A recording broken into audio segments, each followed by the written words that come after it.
So let's continue the cross-examination of Brian Albert, and then we'll do a redirect, and then hopefully a new witness on the stand. Hi, Irene. Hi, Kiki. How are you doing today? Wait, I can't see you guys in my chat. Oh, I gotta refresh it, I guess. All right, y'all. We ready? We ready for this? Let's do it. I want to address a couple of quick things that we talked about a little bit earlier. The September 22nd, 2022 date. Recall that date? Yes. That's the date that you indicate that you believe you got rid of your phone or turned your phone in for an upgrade. Yes. Did you watch the proceedings that on this case, the Commonwealth versus Karen Reed, on September 22nd, 2022? No. You were not aware that that was the first date that I appeared on this case and it was nationally televised? Objection. Sustained. Were you aware that that hearing date of September 22nd, 2022 was a televised hearing? Objection. Sustained. What did you know about the hearing date of September 22nd, 2022? I didn't know anything about it. Knew nothing about it? No. Okay. Let me ask a different question. This is going to dovetail into an earlier conversation you and I had concerning statement that you gave. Can you guys type one in the chat for me really quick? I just want to make sure my chat's good. To in June of 2023 to the other hearing. You understand what I'm saying? Yes. I'm fumbling the language a little bit, but you understand the hearing that I'm talking about. Yes. You had indicated a little bit earlier in my questioning that you did not recall saying something to the effect of, yeah, it's only possible that it was me who answered the phone. You remember saying that? That you didn't recall that? Yes. Okay. May I approach your honor? Yes. 111. Okay, thank you. All right, we did a morning stream earlier. Now we're doing an afternoon stream. Do you guys eat lunch? Mr. Albert, there's a highlighted portion of that transcript. If you just take a look at that, and when you're finished reviewing it, just look up at me and let me know.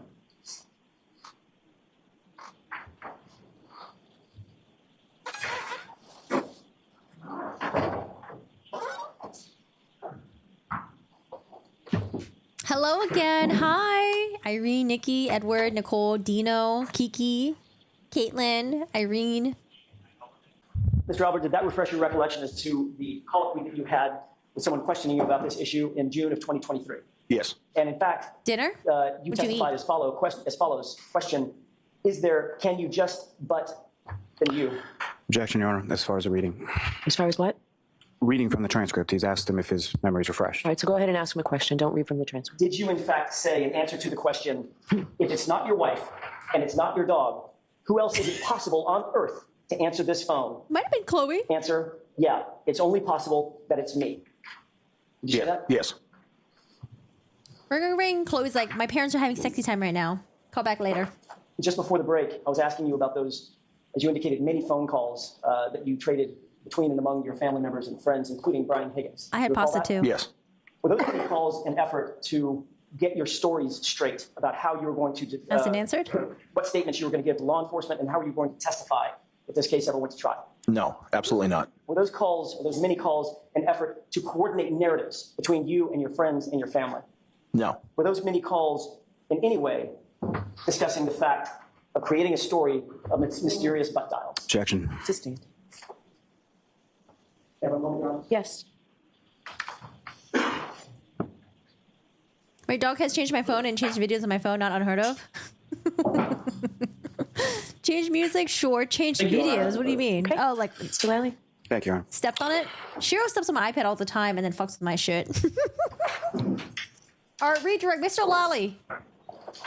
Come on, Mr. Lally. What you got for us? Good afternoon, sir.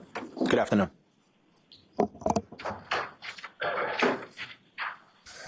You were asked some questions about the week prior to being at the waterfall. At some point, you were at the hillside, correct? Also, is Lolly the only prosecutor working on this? Where are the rest of the team?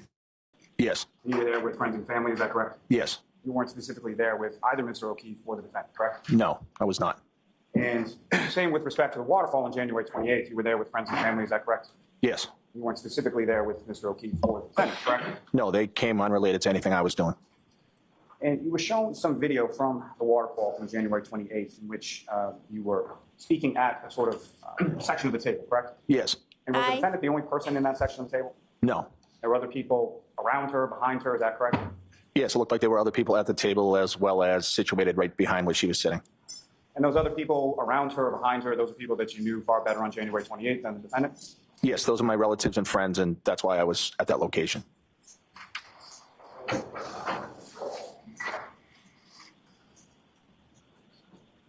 I feel like whenever he does redirect, can we start with something strong You were and asking questions hard-hitting? about going over to Ms. McCabe's house later on in the afternoon of the 29th, correct? Yes. Why did you go over there? I went to Jen's house because she's my sister-in-law. She was going through an awful time that morning, as we all were. And I wanted to be there to comfort her if she needed anything. Because we're so close, I didn't want her to feel like this was too much for her to handle. I want Jen McCabe to testify next. Again, how long have you known Ms. McCabe? I've known Jen since she was probably 6 or 7 years old. She's like a sister to me. Now, at your home on the January 28th and the January 29th, when people came back after the waterfall, did you at any point in time go into the basement area of your home? No, Did Brian Higgins at any time go into the basement area of your home? not that I know of. Did you see anyone go into the basement area of your home during the time that you were there after coming home from the waterfall? No. Now, you were asked some questions about your dog, Chloe, in that she wasn't great with strangers. What exactly did you mean by that? All I meant was that she wasn't overly affectionate with strangers.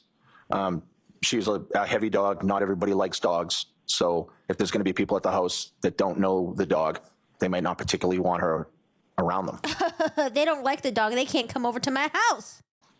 Were you more concerned about the people in the house that didn't know Chloe? Or I actually had one person come over to my house before, and she like hated dogs. It was so weird. I almost kicked her out. Like, get the fuck out of here. But it wasn't my friend. It was like my friend wanted a favor from me because she wanted the model, or they wanted the model to come into my apartment and do a photo shoot because we had like a nice, what's it called, like view at that time.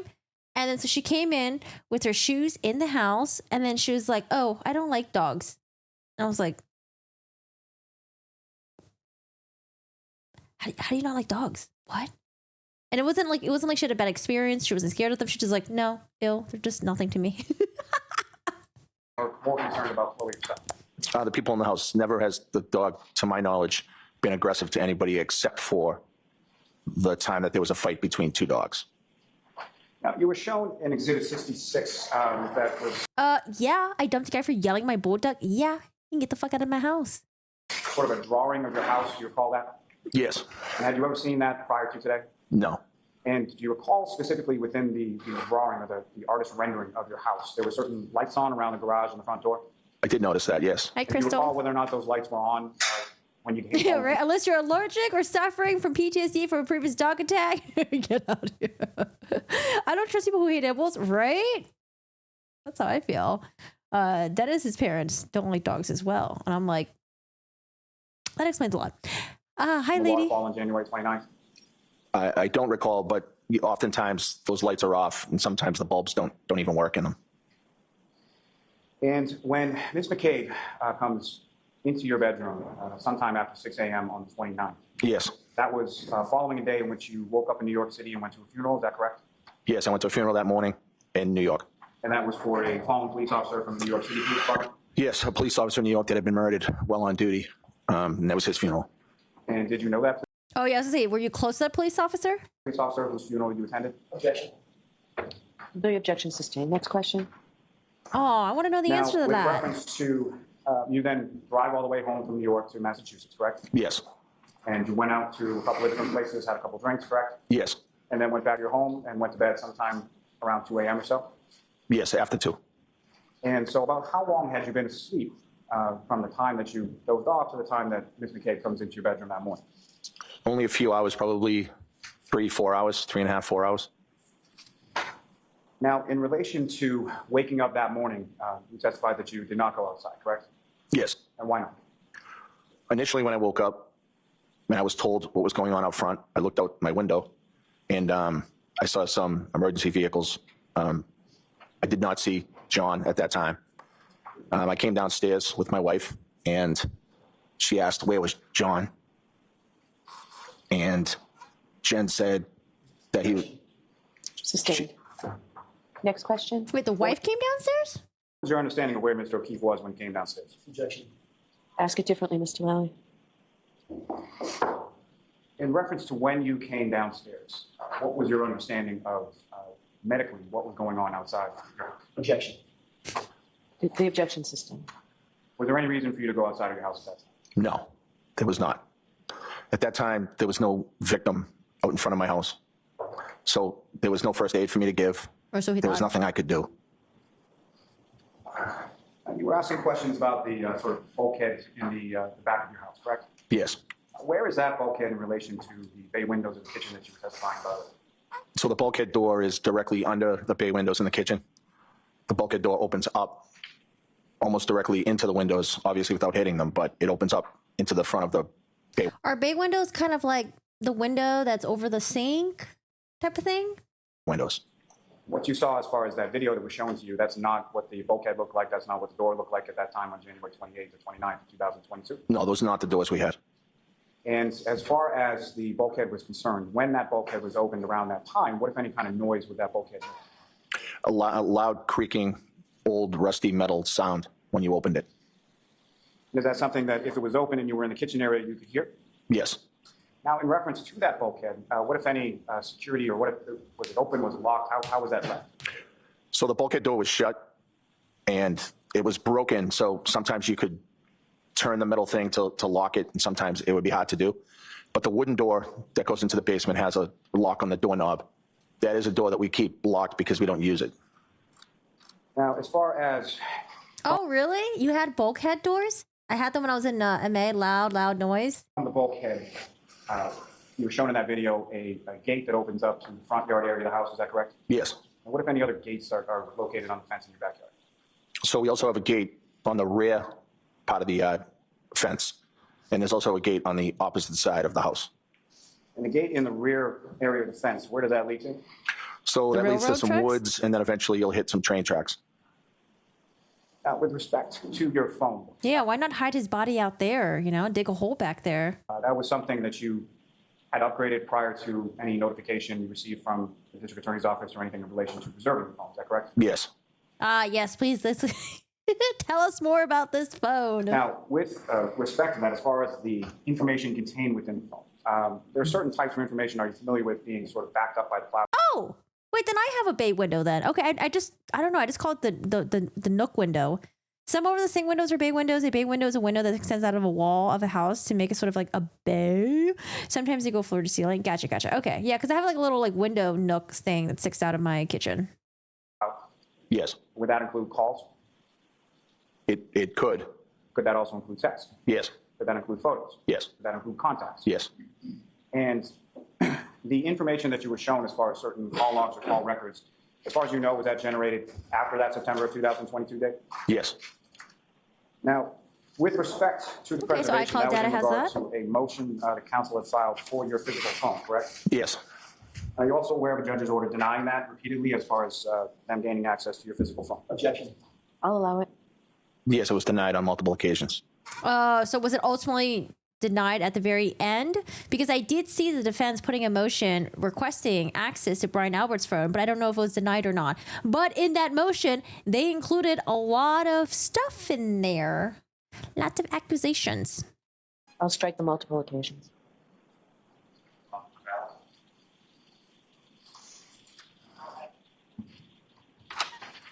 You were asked some questions about boxing, correct? Yes. And the boxing that you did, that was in relation to a group associated with the Boston Police Department, is that correct? Yes. And when was the last time that you were involved in any kind of actual boxing match? Close to 20 years ago. Now, with respect to some of the training that you were talking about, with respect to the Boston Police Department, you were given some training as far as defensive tactics, is that correct? Yes. And is that something that is standard, that is sort of given and administered to every Boston police officer? Yes. And within the academy, you go to the defensive tactics training. And that would include John O'Keefe, correct? Yes.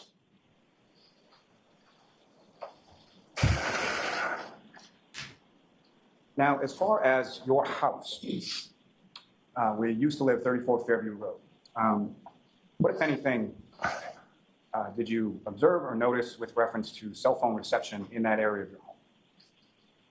So oftentimes using the phone within my house, it seemed like it was it's a slang term, the dead zone for the phone. The reception wasn't great. Wi-Fi? And is that something that recurred over the time that you lived there? Yes.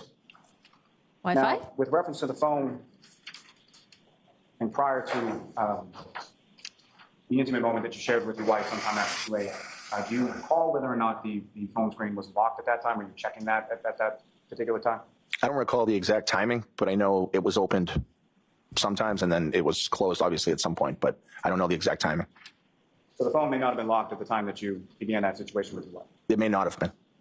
With reference to the call logs, the phone records that you were shown, best of your memory, is that the entirety of the phone calls that you made around that time? No, it looks like it's selective people. If John was in the basement, dragged out the bulkhead door, he would have so many scratches, bruises all over the body. I want to know if there's any like scratches or rips or tears on his clothes that he was wearing. Numbers. And with respect to those conversations, if you recall, what, if anything, in general terms, were you discussing with either those people in the logs or other people in general? In general, I'm sure there was some discussion about the awful thing that had taken place, and there may have been other calls unrelated as well. Can I have one more, John? Yes. Because like I mentioned before, I think would have been really helpful if Lolly would have went with a the expert, the one who does like the pathologist one, where he goes up there and talks about the autopsy report and describes John's injuries and then all that stuff, and then get to the rest of these witnesses. On the early morning of January get there 29, soon. 2022, did John O'Keefe ever come into your house that night? John never came into my house that night. He would have been welcomed, and the defendant would have been welcomed with open arms had they come in, and I wish they had. I really do. Were you ever even aware that John O'Keefe or the defendant were anywhere in the area of your house during that early morning of January 29? I was not. I have nothing further on. That's it for redirect? Ooh, okay. Okay. Okay. Lolly just wants to keep it moving. Cell phone reception not being good in your house. When did you and Mr. Riley talk about that cell phone reception issue? The what? Cell phone reception issue in your house. It came up during one of the preps. Which prep? I don't remember which prep, probably the last one. I thought you only had one prep with Mr. Riley. Well, we had the prep before the grand jury, and then I had the prep for this trial. Okay, so So that's two. you brought up the fact that you had bad cell phone reception in that preparation. The conversation came up, yes. Mr. Riley taking notes. I don't recall if he was taking notes. Was this recorded? I don't believe so. And where did you say this conversation took place? So the prep was at the district attorney's office, which is in Canton. This morning when I asked you, you said you couldn't quite remember where it took place. You're right. Right. I know the pictures of John's like autopsies is out there, but it hasn't been in the courtroom yet. And I feel like this would be really, really helpful for the jury. I remember this morning. And I asked you, could it have been the DA's office, and now your memories are fresh? Yes. What refreshed your memory between this morning and now? I was just thinking about it in my head and reminded myself that it was the DA's office. You caught me off guard when you would ask me. I didn't have it at the top of mind. Did you talk to Mr. Lally over the lunch hour? Briefly. Bring up the fact that that's cell reception in your house over the lunch hour? Just now, no. What did you talk about over the lunch hour? Just how much time I was going to have left on the stand. That was really about it. So you and Mr. Lally talked about the fact that you've been on cross-examination for 2.5 hours, and the conversation consisted of, you probably got another 10 minutes. Yeah, I think he was going to lunch or doing something, so. So you didn't talk about the substance of your testimony? No. He didn't tell you what questions he was going to ask you on redirect? Maybe mentioned one thing he may ask me, but that was it. What was that? Just he was going to ask about what happened at the house in the morning. That's, some of the questions on redirect, that's all. Meaning he was going to ask you the Hi, Sarah. You're not too far behind. You got this. question about whether or not John came in the house? No, not necessarily. He Just, asked you about whether or not you had bad cell reception in the house? no. What was he going to ask you? He was going to ask about the morning of the incident, about coming downstairs and why I didn't go outside. Did he tell you what he thought would be helpful for the Commonwealth? Nope. Did he tell you how he thought you should answer that question? No. He did ask you about a situation concerning the motion to preserve, correct? No. I'm sorry. He asked you on redirect about the motion. Oh, yes. to preserve. Yes. And he mentioned that there was Who do y'all think is going to be the next witness after Brian Albert? a motion that had been denied for us to get, for the defense to get access to your physical phone, correct? Yes. You're aware that that motion was denied in October of 2022, correct? Yes. You'd already gotten rid of your phone a month earlier, hadn't you? Yes. And the preservation order from the judge was still in place when you got rid of that phone, wasn't it? No, I believe the phone was upgraded prior to the preservation order. Oh, right. The day before. Yes. All right, Mr. Albert, you are all set, sir. Okay, thank you. Thank you, Jerry. Oh, Your poor next witness, Mr. Albert. Lally. Yes, Your Honor, we'll call Brian Albert Jr. to the stand. Okay. Oh, his son. Oh my God, poor Mr. Albert. That could have been done before lunch. Your Honor, Okay. with the court's permission, the papers that were left up there with the last witness, I don't think are marked as anything. I just returned them down. Redirect, meh. All right, now we have next witness. Do you solemnly swear the evidence of the court and jury in the case now hearing the truth, the whole truth, and nothing but the truth, so help you God? I do. Thank you. Wait, how old is he?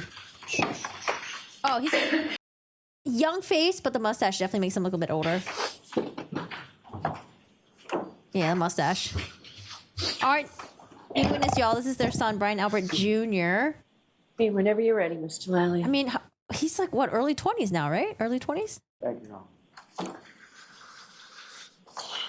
They have a son and a daughter. I don't know, like I said, I think we should have went to pathologist before we got into the rest of the Albert family. Good afternoon, sir. Good afternoon. Would you please state your name and spell your last name? My name is Brian Albert Jr., and it's Albert. And where do you live, sir? I live currently in Norwood, MA. And how long have you lived in Norwood? I believe since I think it's about a year, since last May. And prior to moving to Norwood, where did you live before? I lived in Canton, And where specifically in Canada? 34 Fairview Road. And how long was it, sir, that you lived at 34 Fairview? I'm going to guess, but I'm going to say maybe about 10 years. And how old are you now, sir? I'm 25.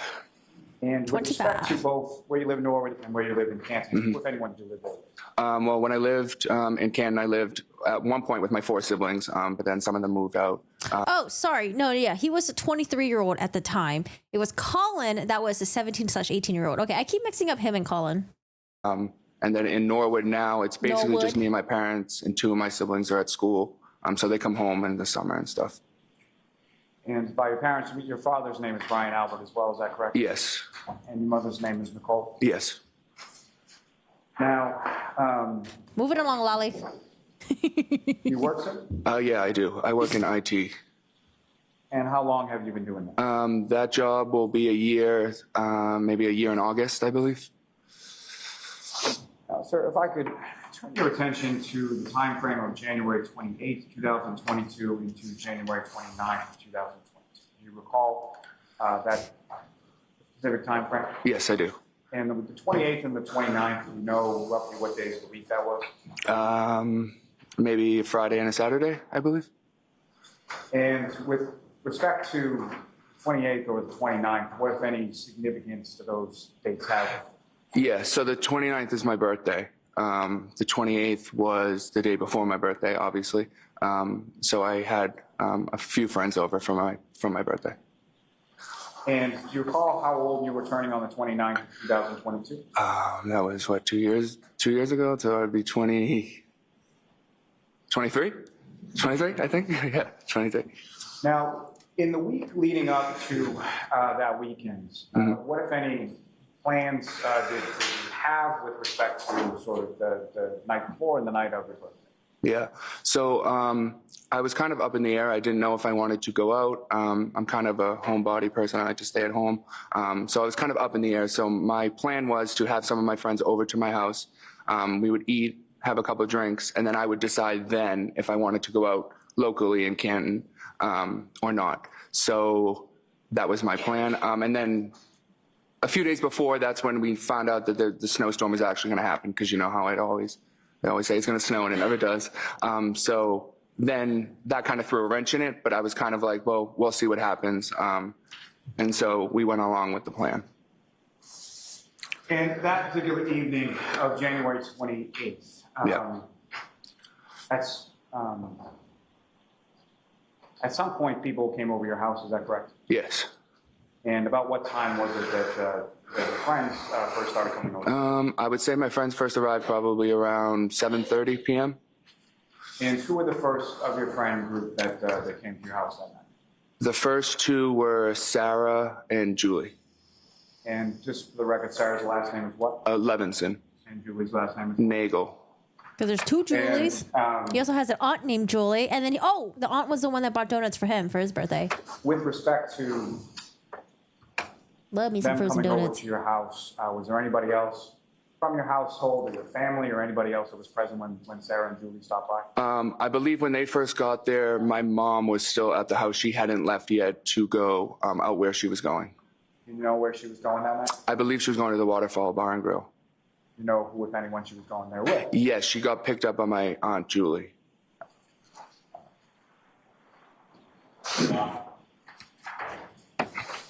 Now, Ms. Levinson and Ms. Nagel, how long have you known them? I've known them, I would say, since high school. I think I was a sophomore and they're a year older than me. Hi, Clee. How are you doing today? Can lawyers ask you questions about conversations you had with your lawyers on the stand? The defense attorney, you're talking about the previous testimony? The previous defense attorney was trying to see if the witness was discussing his testimony with his lawyer, because you're not supposed to discuss your testimony with anyone on lunch breaks and all that stuff. So he was just trying to be a little tricky right there and see if the guy would say, like, yeah, I did discuss my testimony with my witness. Yeah, because you're not supposed to. I mean, they were a junior, so probably a good 7, 8 years, 9 years, 10 years. Well, in between there. And when they came over your house, what was it that you did? Well, we were just hanging out. I had a few more friends who were on their way. So The feeling that I get, Nicole, is that the Albert family, they are, I mean, it's like a small town. So people have heard of the Albert family. People have heard of each other. I don't think the Albert family is like the Murdoch family in South Carolina, right? Murdoch family, I think way more prestigious. They have like lots of ties, you know, over like 100 years of being like the solicitor, whatever the term is, in South Carolina. And they're like very, very, very well known. It seems like in this case scenario, it's like, I think one of the Albert family might be a town's council. I think they were elected recently, owns a pizza shop, small town, people know each other. But to my understanding, it's not to the degree of the Murdoch family. Hey, Leela, how's it going today?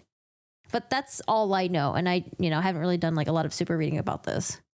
they came after. Probably around 8 o'clock, I would say, 8:15. They were there, and we were just all hanging out, listening to music. We ate some food. I think we played some card games. Just normal hangout stuff. And over the course of this evening, did yourself and your guests, did you also have some alcohol? No, yeah, people were drinking, yeah. Recall, generally speaking, what people were drinking? Mostly like seltzers, like White Claws or Trulies and stuff like that. Now, you mentioned that some other friends came about a half hour or so after Julie and Sarah arrived. Is that correct? Yes. And who were they? They are, do you want their full names or? Please. Okay. They are Catherine Duty, trying to think, Emily Fabiano, Slender. Courtney Alba, and I think that's it that I can recall as I sit here. And with respect to those other friends, how did you know them? How long did you know them? I knew everyone from school. We all went to high school together. So the other ones were in my grade. So we were closer friends because they were in my grade. So I've known them for a long time. And just to be clear, when you say from school, you're talking about high school? High school, yes. You went to Canton High School, is that right? Yes, I did. Now,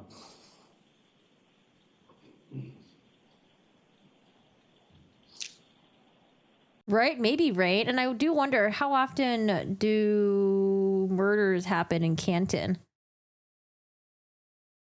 Maybe, because, I don't know. Remember the guy who was like, oh, I never processed a crime scene in the snow before? Maybe he meant like a murder crime scene in the snow in 30 years? I don't know.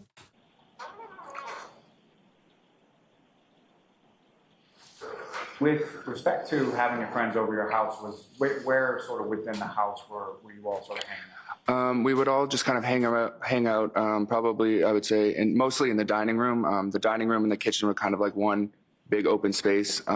So we would be like in the kitchen or the dining room. And sometimes I think we may have like walked into like the family room area, sat down for a little bit, but mostly it was just the dining room and the kitchen. And the family room area, is that visible from the kitchen and dining room area? There's a wall, but there is a doorway, door frame. So you can't see all of the family room, but you can see a good amount of it, yeah. And as far as each of your respective friends that you were testifying from over your house that night, do you have any idea how they got there? No, I don't know. None of them drove. I know that, so I would assume that they got dropped off by someone, but I don't know who. So there wasn't like a pile of cars like out in front of your house at any point during the evening? No, there wasn't. Now, Found this article right here. So Canton. This is Canton, Massachusetts. Is there only one Canton in Canton? Canton.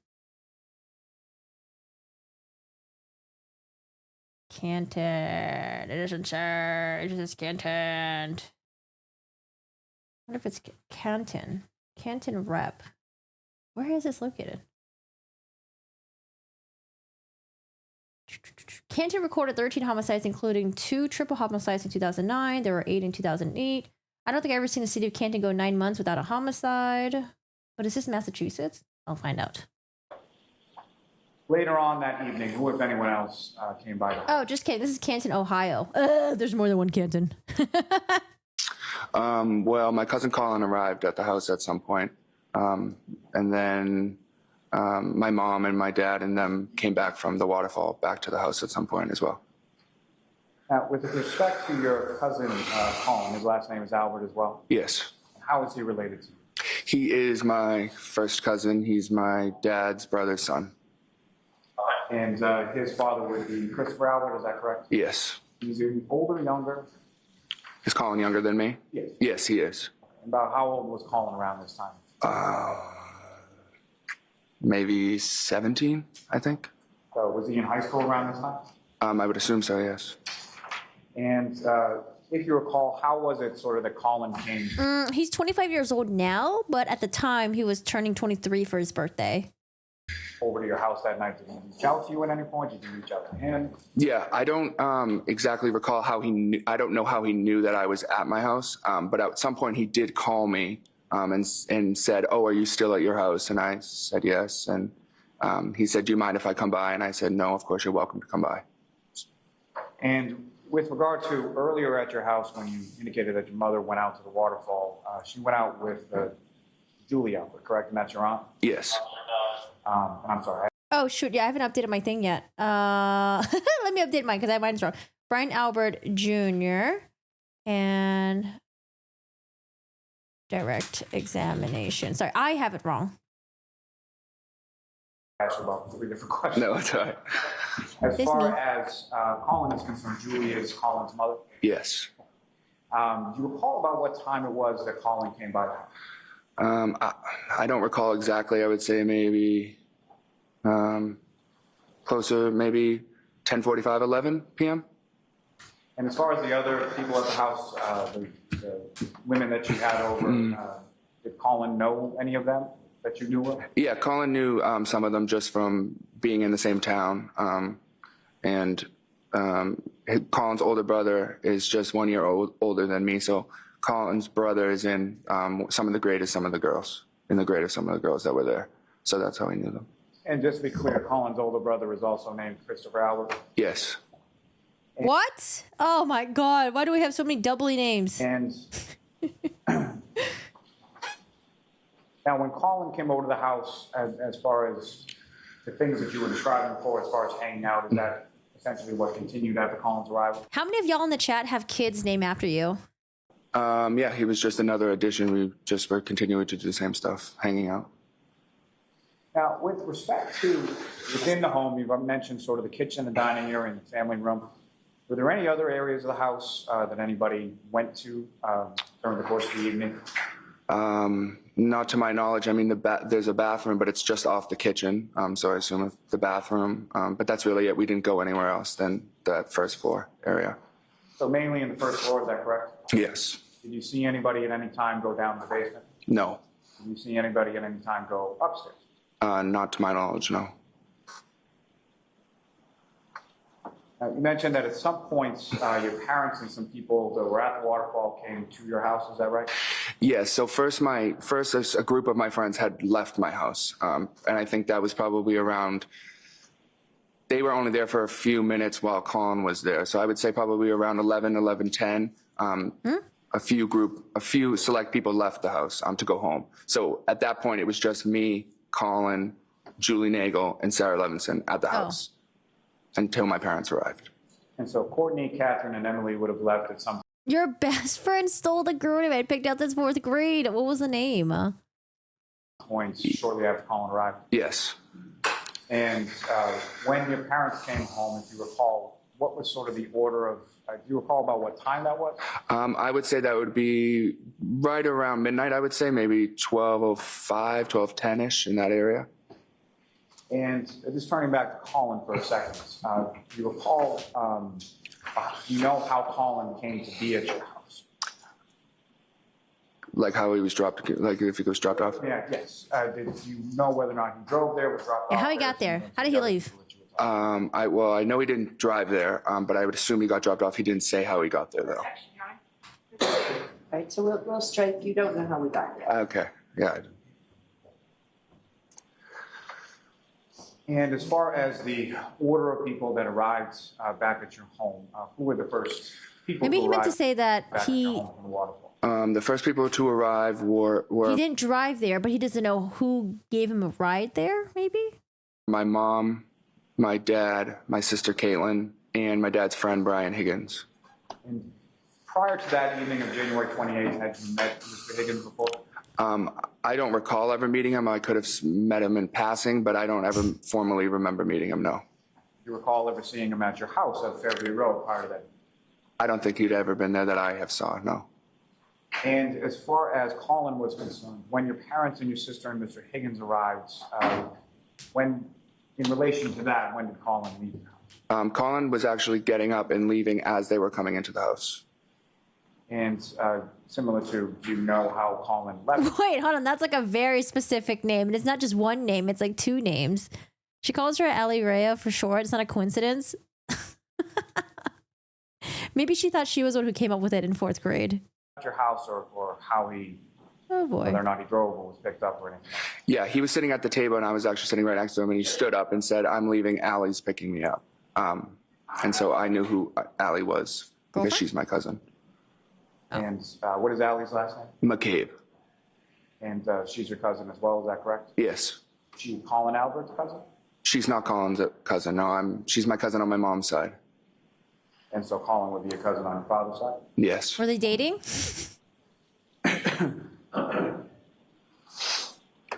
And following your father, your mother, your sister, and Mr. Higgins' arrival at the home, where did they sort of congregate within the home? In the same area that we were, in the dining room, in the kitchen area. My mom got home and I know she went right to cleaning because she likes to clean.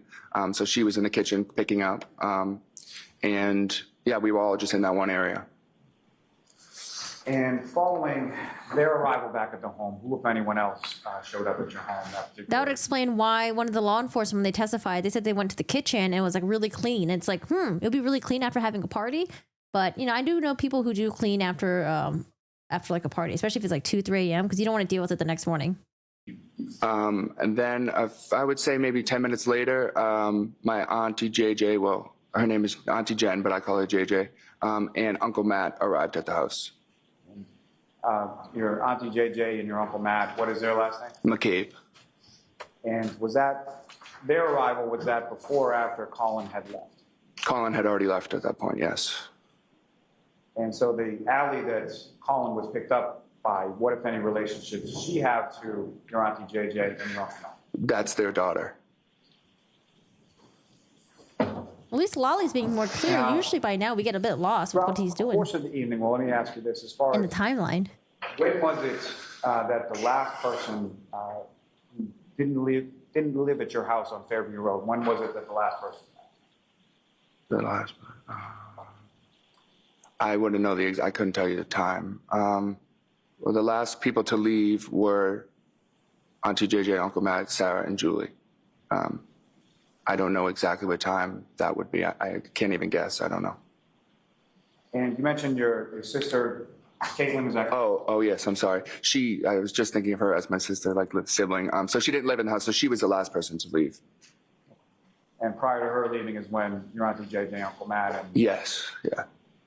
so with respect to after your Aunt JJ and your Uncle Matt McCabe arrived at the house, who, if anyone else, came by the house that you were aware No one. of? Well, let me ask it this way. As far as anybody else following them actually physically come into the house? No one else came into the house after them, no. And at some point, No were you Karen, no John? were you made aware of someone out in front of you? I saw someone outside of the house, yes, a car. And what was it that sort of drew your attention to the front area of the house? Yeah, so at some point, my friend Julie stood up and said, "Oh, my brother's outside." Her brother was there to pick her up. And someone made a comment saying, "Oh, no." Yeah, who was the someone? Not what they said, what happened as a result. Okay. She went outside to talk to her brother. And so I looked out the window at that point. And she was outside talking to her brother. So his truck was there. And I saw another car there as well. And with respect to your friend Julie Nagel, her brother, what is his name? His name's Ryan Nagel. I think the defense said Ryan was the one who said he saw Karen Reed sitting in the car by herself with no John O'Keefe and the taillight looked fine. I don't know. That's what the defense said. We'll wait to see until he testifies. And if you recall the time that Julie gets up and goes outside to talk to her brother, where were you within the house? I was still sitting at the dining room table. And with regard to that area of the dining room table, how is it that you were able to see out in front of the house? There's two windows there. So I just turned around and looked through the blinds. And when you look through the blinds, what is it that you saw out in front of your house at that time? Yeah, so I saw a truck, which was Julie Nagel's brother's truck, I believe. And that was a little ways, almost like in front of the driveway of the house. And then a little ways in front of it, there was another car that I hadn't recognized before. It was a dark SUV-ish. And that's all I knew about it and could see about it. Like Karen's Now, car? similar to yourself, who, if anyone else from sort of the group of people, either in the kitchen or in the house, did you observe near a window or a door that was looking out on that? I believe my uncle Matt McCabe noticed the car outside as well. And with respect to the dark SUV that you didn't recognize and what you thought was Julie Nagel's brother Ryan's truck, was there anything in between the truck and the dark SUV that you saw outside? Not to my knowledge, I didn't see anything, no. And as far as the weather, when you looked outside, what, if anything, did you know about the weather? It was definitely snowing. I wouldn't know how many inches, but I would say an inch or two of snow at that point. I hope you're not friends with her anymore. Out in front of your house, those two vehicles, do you recall which direction they were facing? Yeah, they were both facing, going up Fairview towards Cedar Crest. So whatever this is, I don't know. Well, let me ask you probably in a better way. As far as what was facing towards your house, was that the driver's side or the passenger side of each of the vehicles? That would have been the passenger side. And that's with respect to both vehicles, is that correct? Yes. Now, at any point in time during the time that these vehicles were out in front of your house, do you recall hearing anything or any sort of noises coming from the front of your house that drew your attention? No, I didn't hear anything, no. And as far as looking out the windows and seeing these vehicles in front of your house, how many times did you look out? I believe I looked at that one time, and then I think I looked out one more time after that. And as far as your friend Julie, if you know about how long was she out in front of your house at that time? I would say not more than 5 minutes, more likely about 3 or 4 minutes she was outside. And when did you see her outside in relation to the truck as well? Yeah, I saw her at the passenger door of the truck. Now, that vehicle that you observed that you didn't recognize, the darker black SUV, was that vehicle in one place or more than one place during the times that you looked out the window and saw it? Yeah, so the first time I looked, I would say it was closer towards the mailbox, maybe a little bit in front of the mailbox. And then the second time, the last time I looked out the window, it had moved further down, closer to, I'll say, the flagpole. So closer that way. It went down that way, towards the flagpole. So closer to the But he said that the passenger side was facing the house? there's an area in the front of your yard where there's flagpoles, is that right? Yes. Now, Okay, yeah, because the passenger side was facing the house. That means that Karen was facing, let's say she was facing this way towards the flagpole. And so initially they were at the mailbox and then she inched up forward, or not inched up because it's like more than inches, but she drove it forward to where the flagpole was. Okay. Now, as far as when it moved, as far as the weather and the snow was concerned, could you see anything in relation to the roadway in behind the SUV as it, once it had moved from that initial position to the following position by the flagpole? Yeah, I had noticed just some tracks in the snow, indicating that the car had moved up.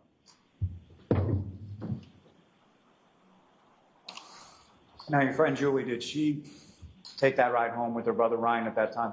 No, she came back in the house. And as far as your friends Julie and Sarah that were still at the house when people from the waterfall came home, do you know how they happened to go home on that particular evening? Yes, my aunt J.J. McCabe and Matt McCabe drove them home. Do you have any idea about what time that was? No, I'm not really. I'd be guessing. I would say maybe one something, maybe. Yeah, he said he didn't know before. Now, with respect to your sister, Caitlyn, who you indicated was the last person to leave the home that evening, is that correct? Yes. And were you awake or downstairs at the time she left? I don't know if I was downstairs when she actually left, but I was down there for a minute when she was the last one present at the house with my mom. And do you know how she was leaving the house that night or how she was getting home? Yeah, I believe her boyfriend was picking her up. What's her boyfriend's name? Tristan Morris.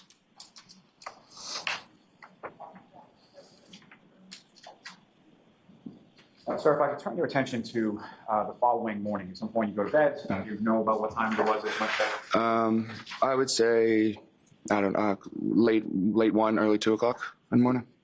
And your bedroom is in the second floor of the house, is that correct? Yes, it is. And with respect to, how many bedrooms are up on the top floor? Or what? 3, 4. 4, I believe. And with respect to your bedroom, where was that in relation to the layout of the house? My bedroom would have been the middle back of the house. So I had 2 windows, but they were in the backyard of the house. So the middle, but the back side. So the 2 windows that from your bedroom face the backyard area? Yes. Now, at any point in time after you went up to your room, same question as before, were there any noises or anything that drew your attention outside of the home at any point prior to you waking up? No, I didn't hear anything. And if you know about what time was it that you woke up later on that morning, the 29th? I can't recall the exact time. I'd say maybe, I know previous testimony I may have said earlier, but I don't believe it was that early. I would say 7:30, 8 a.m. What was it that woke you up that morning? My dad had knocked on my door. And without anything specifically that you had talked about, following that conversation, where did you go? I just threw on some clothes and I went downstairs into the main first floor of the house. When you came downstairs into the main first floor area of the house, what or who, if anyone, did you see? Yeah, so when I went down there, it was my mom, my dad, my auntie Jen, and my uncle Matt. And about how long were you down in that area of the home? I would say the first time I went down there, I would say I was down there for maybe 15 minutes or so. You said the first time you went down, were there subsequent times after that? Well, yes, I went back up into my room after I was down there the first time, and then I came back downstairs. And at that point, there was no one there besides me and my parents. And that second or subsequent time that you came downstairs that morning to know about how long it was after the first time? I would say maybe an hour and a half, 2 hours maybe. Now, with respect to your birthday, as far as Donuts? what, if any, sort of ritual or thing do you have Donuts! with regard to your Aunt Julie? Oh, yes. So my aunt likes to get me donuts.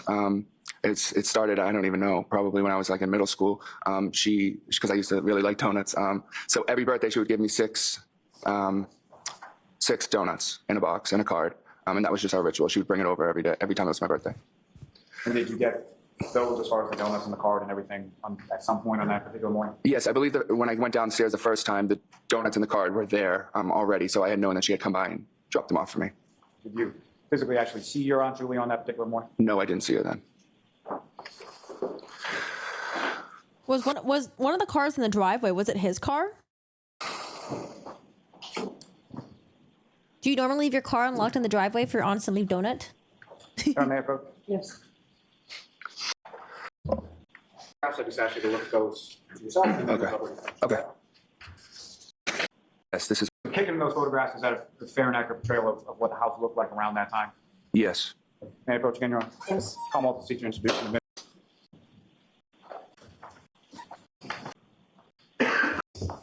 Okay. Essentially, with a couple on the screen, is that what you have before you? As I believe it should be Exhibit 71, probably. Yes, that's the same. And again, just for the record, you recognize what's up on the screen now? Yes, I do. Now, before I get into the photograph, there is one other question that I need to ask. As far as with respect to the sort of tenor and demeanor of that evening, how would you describe sort of some of your friends were there at the time that It's a cute little window right there. the folks came back from the waterfall? Oh, here's the side door. How was sort of the mood within that? Cheerful, fun. Everyone was having a great time. Any fights, any arguing, any tension, anything else that you noted of note with regard to that? No, not at all. And I believe, sir, there should be a laser pointer on the desk there in front of you, the button on top. Yeah. I'm going to ask you a question about it with respect to pictures. Okay. Now, with regard to the front area of your house, at 34 Fairview Road when you live there, there's basically 2 doors on the front of the house, correct? Yes. And if you could just use that laser pointer and direct the jury's attention to where in the photograph you observe each of those 2. Okay. So this would be the first door, right here, and this is the second door. And my the God, why first is it door jiggling so further much? away from the driveway, is that sort of the front door area of the home? Yes, that's the front door. And the other door, where does that lead? The side door leads just right into the family room. And as far as around this time, January, or on this evening, if you recall, where were people sort of coming in and going out of their house? I don't know. I couldn't tell you specifically. I think some people use both doors. And what we're calling sort of the front door area, actually, I'm sorry, that's sort of one closer to the garage leads into the living room, is that correct? Yes. And so the front door further away from the garage, where does that lead? That's like a foyer area, and then if you take a right, it leads you to the dining room, kitchen, and then you keep going into the family room. Now, if you don't take a right and go into the kitchen, the dining room, and then sort of into the family room, you just sort of go straight, where does that lead? Well, you can't really go straight. If you walk in a little ways to the left, there's a set of stairs that go upstairs, and you can go straight a little bit, and then to your left again, there's stairs that go downstairs into the basement. Now, Yeah, this house is your mother, your huge. father, around the time of January 2022, did you have a pet Huge backyard space too. I'm like, oh God, all that space. as well? Love it. Yeah, we had a dog, Chloe. What was the dog name, Chloe? Yes. But how long at that point had you had Chloe? We had her for a few years. I don't know exactly how many years, but a few years. Now, on that night, specifically of January 28th leading into the 29th. Yeah, it's a very generic house. Letting Chloe out to use the bathroom or anything like that? Yeah, sorry. So the dog was actually upstairs in my parents' bedroom. She likes to sleep up there and stay up there. So she was upstairs when my friends were downstairs. And at one point, after my dad came home, Hey, he refers to Chloe as she, not it. it was asked if someone let the dog out. And I said, sorry, I forgot, because it was my responsibility, because I was the only one home. So he went upstairs to get the dog, got the dog, brought her downstairs, let her outside. And so when someone would let Chloe outside around this time, so can you describe that process as far as would it be a leash or just let her out? Or how? Yes, the Home Alone house. Yes. Yeah, so we had a fenced-in backyard, so we just kind of let her through the back door and open the door, and she was able to run around out back. Whoever let her out, would they typically sort of stay? There must have a lot of dog shit in the backyard. I wonder if they if they pick it up. I don't know. Having your dog shit in the backyard, then what if you actually step on it? Back roll up, Yeah, we stay around the kitchen area, yeah. And Ms. Gilman, if I could have the next photo up on screen, 2593. Yes. Now, if you could, with regard to this photograph, you were mentioning something about a black hole in the area of your front yard, is that correct? Yeah, Right here. Using that laser pointer, you could direct the jury's attention to where that is. right here. Now, with respect to this photograph that's up on the screen right now, his Nagel's brother Ryan, where was, if you could direct the jury's attention to where it was about to occur that. He would have been more this way, so the photo doesn't show you all, but he would have been more in front of the driveway over here. And that first time that you looked out the window, where was the darkest you viewed? I believe that was right around the mailbox area, right about right here. And then again, if you could direct the jury's attention to the second time that you looked. How would Ryan Nagel be able to see if John O'Keefe was in the car or not? Unless when you're driving past, you're like really turning your neck to look, right? Without an issue being moved, where had it moved to? It was more down this way on the side of the road. Now, if you could, as far as the windows that you're talking about in the kitchen area that you were looking out of, you see those in this photograph as well? Yes, I do. If you could direct the jury's attention to where you see those. Those are about right, those two right there. Thanks. Oh my God, my Yep. stomach Ms. is so Gilman, if I could full. have the last photograph in that set. There's a fire hydrant. That you have for you now is 7:30. Yes. And again, this is another photograph of the front area of your home, taken around the time of January 2020, correct? Yes. And as far as the flagpole in this particular area, that's off the sort of the left center of the screen, is that correct? Yes. Now, in between the time that you saw that dark SUV that you didn't really recognize in the area of the mailbox and then further down, you see at any other points moving along? No, I just caught it as it had already moved. By the time I looked out the window, I noticed that it had moved up. And facing the same direction, is that correct? Yes. Same passenger side door that was facing your house? Yeah. And as far as the dark SUV was concerned, at any point in time did you look out and not see the dark SUV? No, I didn't look out the window again. So for the rest of the evening, you didn't look out the window? No. Now, in reference to the time that expired between the time that you saw it in the area of the mailbox and the time that you saw it over by the flagpole, do you have any idea how long period of time that was? I would say probably within a couple minutes. It wasn't a long period of time that I looked out the window. And as far as you know, your friend Julie, who had gone out to the pickup truck to talk to her brother Ryan, was she still outside around the time that you looked out the second time? She could have been. I'm not sure if she was at that point, but she could have been.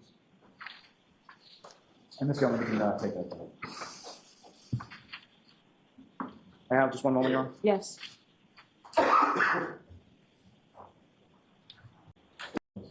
Okay. With regard to that morning when you woke up, your father was at your door. Yes. As far as from what you could see of his person, what, if any, injuries or anything did you observe on his person at that time? On my father? Yes. Nothing.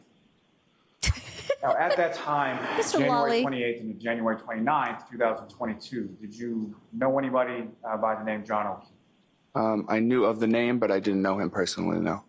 And when you say you knew of the name or you knew of him, how did you know? I knew he was friendly with my auntie JJ, Jan McCabe, and his niece was friendly with my cousin Jen's daughter. And as far as your cousins, as far as Miss McCabe's daughters, what if any sort of relationship did you have with them, specific to them, beyond sort of your other cousins? Oh yeah. So for a while, I think when I was in college or maybe the end of high school, I would help out because there was 4 girls, so they always had like multiple sports going on and stuff. So I would drive them to and from practices or be there after school if JJ had to be somewhere. So I spent a good amount of time with them and basically babysitting, but more just driving around and stuff like that. That's nice. Through them, is that how you came to know Mr. O'Keefe's niece, Caitlyn? Yes. And you gave her rides to places as well? Yeah. Occasionally, when she would come back to the house after school, I'd drive her to CCD or whatever. And had you ever met, to your recollection, John O'Keefe or anybody by the name of Karen Reed prior to January 28th? I don't know. I don't know what John's family thinks. I don't know. I haven't heard any interviews from them. There might be some. I don't know. No idea. John O'Keefe, no. I mean, he could have came into the house once when I was there at my aunt JJ's house, and we could have said hi, but I don't. I couldn't get a good read during opening statements. I couldn't. Yeah, I don't know. I couldn't tell. I remember formally meeting him, and I never met Karen Reed either. And on that evening, again, January 28th, or the early... Probably need spellings of the. Yeah, we do. What happened? I don't know if I'm going to be the best speller, but I'll try. Wait, what the? What happened? Okay, so we're in redirect now. All right. I didn't touch anything. I swear it wasn't me. The first one's correct. You're welcome. So cross-examination? Thank you, Ms. Little. Thank you, Anna. Mr. Albert, the Yay! We moved through that pretty quickly. Yes, yes, yes, yes, yes. first time you ever spoke with anyone from the Massachusetts State Police, the Canton Police Department, or the Norfolk County District Attorney's Office was on July 6, 2023, correct? Yes, I believe so. That's a full 18 months after Mr. O'Keefe. The first time? What?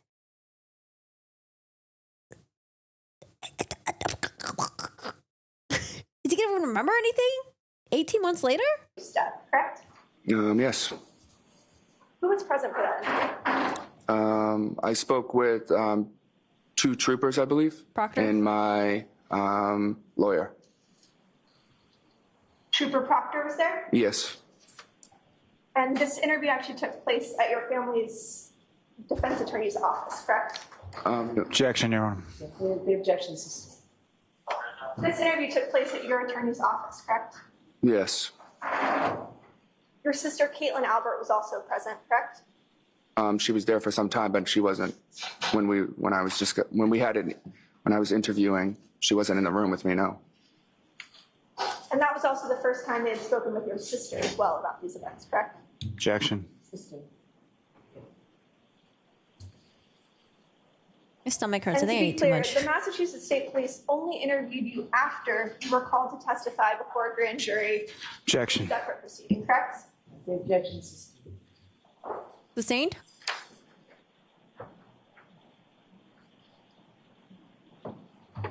I want to direct your attention to your testimony regarding your cousin, Colin Albert. You testified today that Colin Albert called you to come to the house, correct? I believe so. He did. Yeah. Do you recall some prior testimony in which you said that you all had exchanged Snapchats about what you were doing that night in the house? No, I don't believe I said that. I said for him to know that I was at the house, he could have seen a Snapchat that I had sent, but he didn't ask me on Snapchat if he can come over. I said more of that he had could have seen a Snapchat saying that we were at my house. That's how he knew, because I didn't know how he knew that we were there. You and your cousins frequently communicate on Snapchat, Calling correct? the Snapchat stalker. Occasionally here and there. You actually have a cousin group chat on Snapchat, don't you? Yeah, we do. An Albert cousin group chat.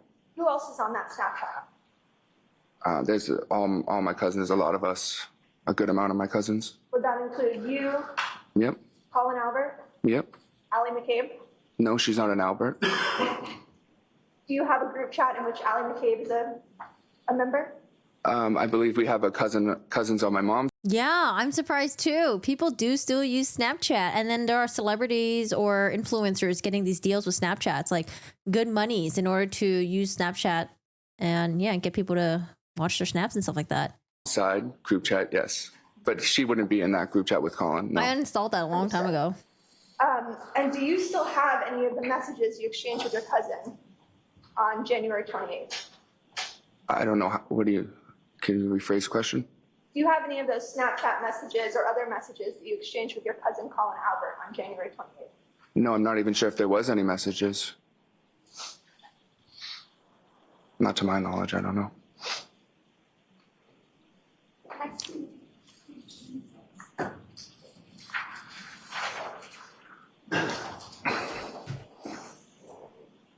One in chat if you guys still use Snapchat. Two in chat if you're like, nope. Three if you're like, what's a Snapchat?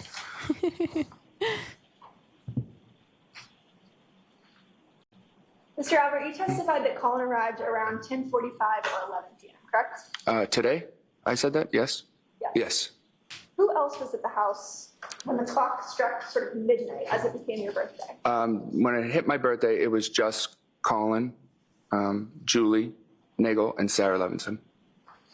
Was there any sort of celebration for your birthday when the clock struck midnight? No. What were you guys doing? We were just sitting there. Wait, probably what's happy into birthdays were exchanged, but it was nothing crazy. I'm not. What do you all use Snapchat for? Do you guys use it to just view other people's snaps or do you actually like use it to talk to your friends? A big birthday person like that. And where in the house were you guys at that point? In the dining room area. You testified that your parents and Brian Higgins arrived shortly after midnight. With your Some sister, threes? correct? Yeah, I believe I said around 12:05, 12:10 in that area.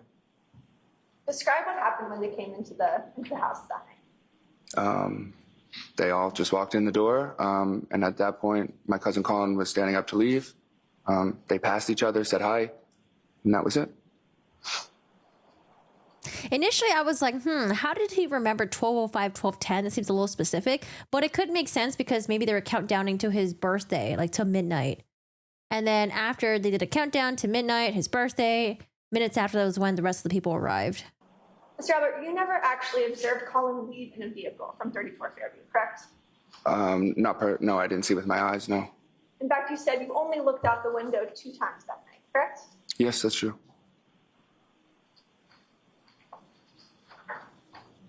Use a lot for cheating. Nowadays, there's a lot of messaging apps out there that has like vanish mode or like incognito mode.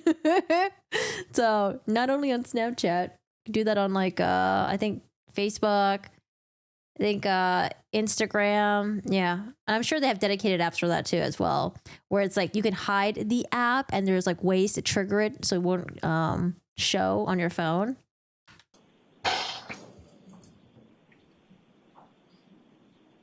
Upstairs to get Chloe to take her out. Well, that would have been like as soon as he got home, so around like a little after 12. So would that have been Poor before or Chloe. after Colin sort of walked towards the door? Colin had already left at that point. Where did your dad go? He went upstairs into his bedroom where Chloe was there, brought her downstairs and went to the back door and let her out. And you were asked by Mr. Lally if your father kind of stands by the door and waits for Chloe before he lets her in.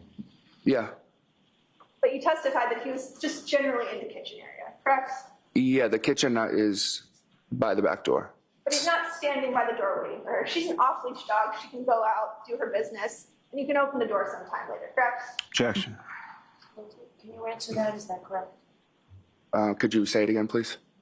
Your father wasn't standing by the door staring at Chloe the entire time she was outside, correct? No, I wouldn't. Not the whole time, no.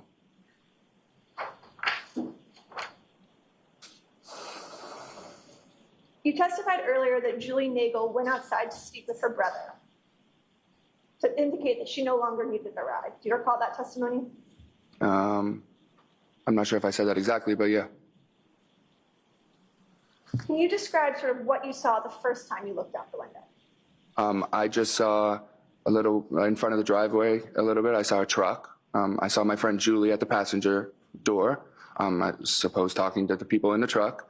And a little ways up, I saw another dark SUV that I wasn't aware of.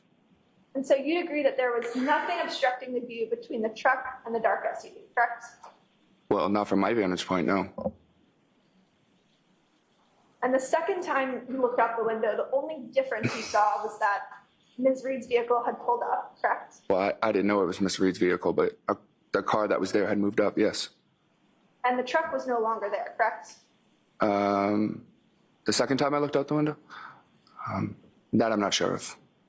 Would it refresh your recollection to take a look at your testimony Sure. from Was your friend's July brother 6th, truck 2020. there? Or sorry, May 18th, 2023?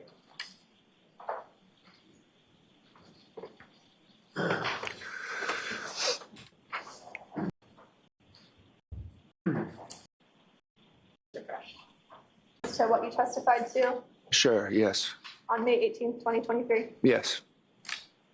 Isn't it true that you said that the second time you looked out, you saw that there was a black SUV that had pulled forward, Yes. but the truck was no longer there? Sure, it seems like I said that then, yes. Judge is looking at her watch. Is it another break time? You also testified earlier that you saw tire tracks in the snow, correct? Yep. Where were those tracks? Just along the side towards the driveway along this way, going up towards the flagpole. And you viewed those tracks kind of leading up towards the flagpole, correct? Yes. So you'd agree that the visibility and lighting in front of the house was good enough that you were able to see tire tracks in the snow, correct? Sure. Yeah, I was But wondering you about did that. not see a 220-pound man lying in the snow in your front yard, did you? Objection. Is that something that you saw, sir? No, I didn't see that. Who was in the house the Is it a Scrabble game behind the judge? I see some books. second time that you looked out the window? It would have been my mom, my dad, Brian Higgins, my sister, Julie, Sarah, Uncle Matt. Mr. Albert, you testified on May 18th, 2023 in another grand jury, and you said, quote, "I'm not sure if Brian Higgins was still there. I know he left at some point." Do you recall that testimony? I know he left my house at some point. I just don't know exactly when it was. You were asked specifically at the time that you looked out the window who was there, and you said, "I'm not sure if Brian Higgins was there." Yeah. Isn't that correct? Okay, if I said that, yes, because I was not sure. I'm still not sure that if he was there or not. So you're not sure whether Brian Higgins was there when you looked out the window, correct? No, I'm not sure. You have no independent recollection as you sit here today where Mr. Higgins was when you looked out the window, correct? No.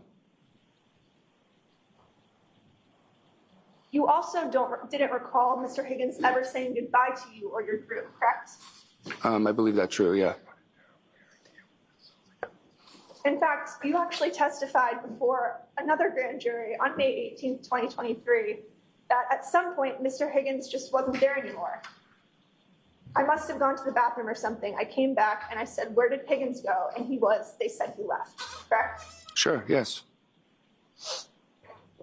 You also testified before that grand jury. Objection, Your Honor.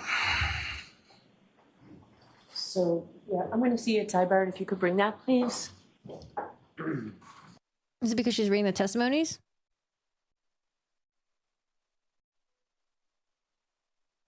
All right, we're caught up. We're caught up. I hope we get to the next witness today. Next witness. I wonder if it's going to be Caitlyn next. Because then, if Caitlyn's coming up next, then maybe we could see the 4 pictures where the defense was like, here are some pictures of you and When did your father leave in relation the to Brian paramedic. Higgins? Tell us Leave, more. you mean like go upstairs, go to bed, or? Leave your view.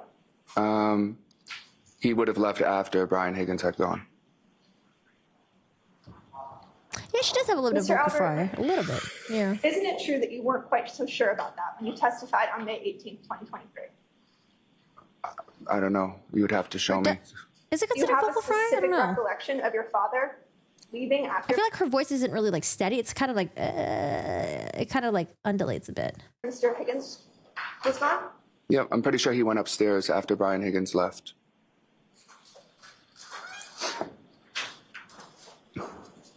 Is that a Sprite I see in the background? Yuck. Disgusting.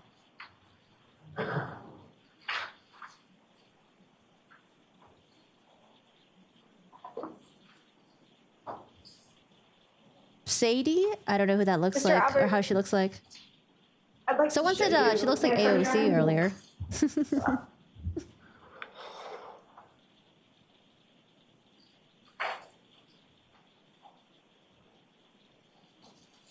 What is that?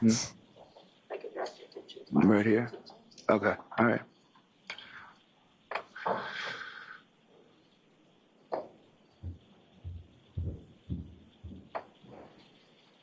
Mm-hmm.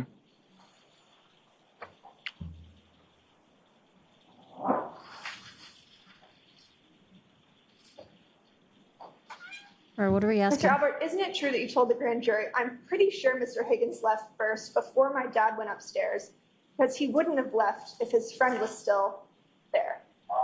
Yes, I just said that here as well. You That don't makes have any sense. specific recollection as you sit here today where your father was or where Mr. Higgins was when you looked out the window that night, No, correct? no, that's not true.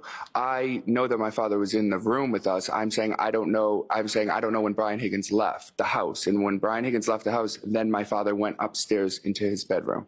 I'm familiar with the Manson family. I just don't know what Sadie looks What you like. actually said was, quote, "I'm pretty sure Mr. Higgins left first before my dad went upstairs because he wouldn't have left if his friend was still there." Yeah, that correct? makes I sense. see what you're saying. Yes, but I still say that my dad wouldn't have went upstairs until Brian Higgins left the house. Right, and that's based on an assumption, correct? Sure.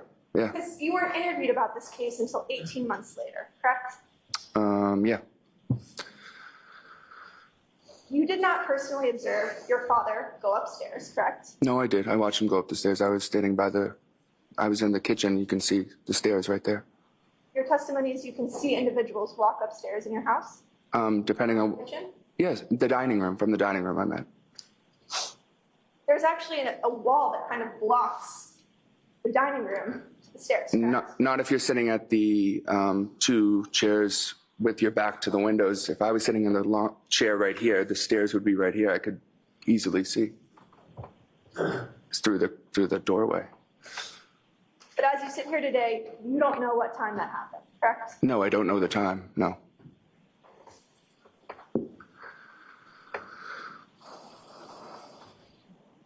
Man, that Mr. microphone Albert, I'd really like to picks up direct your attention to the morning of January. a lot of things. Sure. Can you describe sort of how you woke up that morning? My dad just knocked on my door, and I woke up and opened the door. You didn't hear any dog barking? No, You didn't see any emergency vehicles? no, Didn't hear any ambulances? no, Didn't hear any screaming outside? no. What did you do once you woke up? I went downstairs. Did you ever look out the window? I don't recall if I did or not. Would it refresh your recollection to take a look at your grand jury testimony? from Sure, May 18th, sure. 2023? Thank you.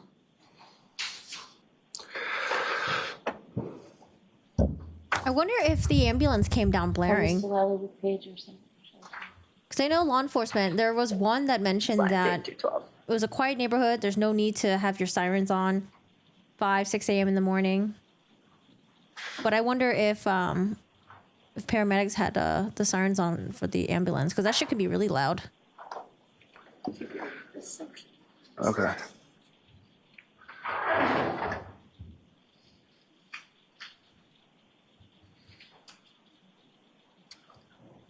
But I could also see them not like blaring their sirens if it's like, I don't know, 5, 6 a.m. in the morning and there's no cars on the road. But maybe you should because there's bad your visibility. I recollection don't know. Sure, yeah. Why didn't you look out the window that morning? Well, I say here that I just would give me anxiety to look out the window. Is there a reason that you didn't want to look outside? I'm just an anxious person and I got overwhelmed. I think most people would be overwhelmed in that situation. Did you say that this was kind of a new thing for you, for cops and police to be at the house? Yeah, that's never happened before. I've never had cops at or near my house.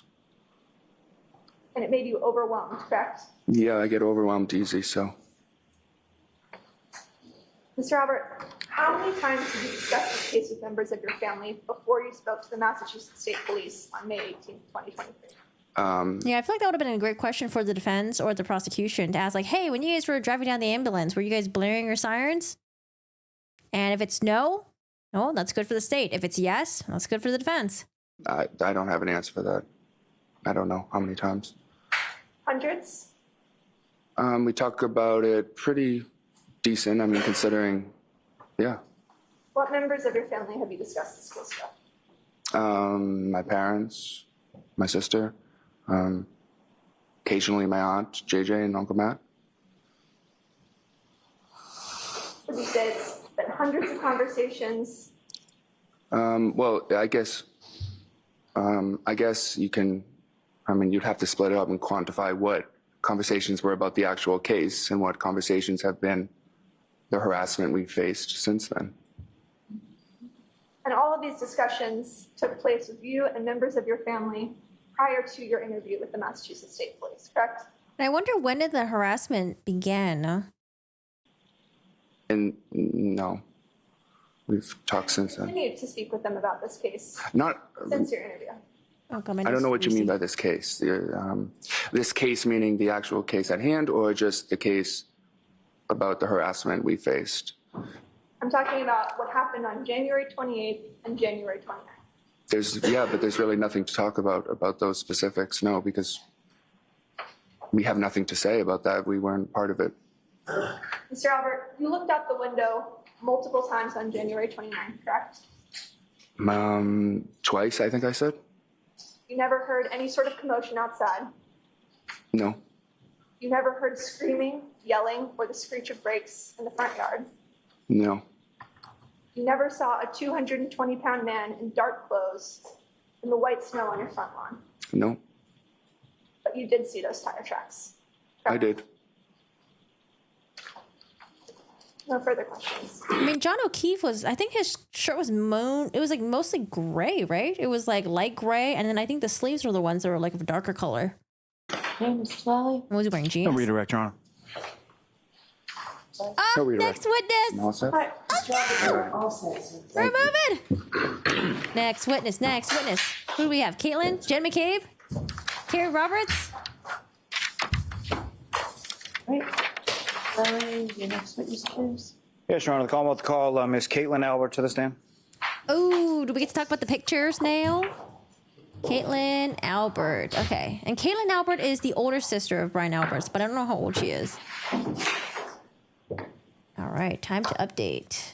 Caitlyn.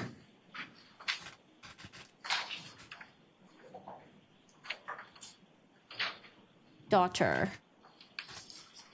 Direct examination. Oh, thank God we're moving quickly. Things were moving so slow the first couple days.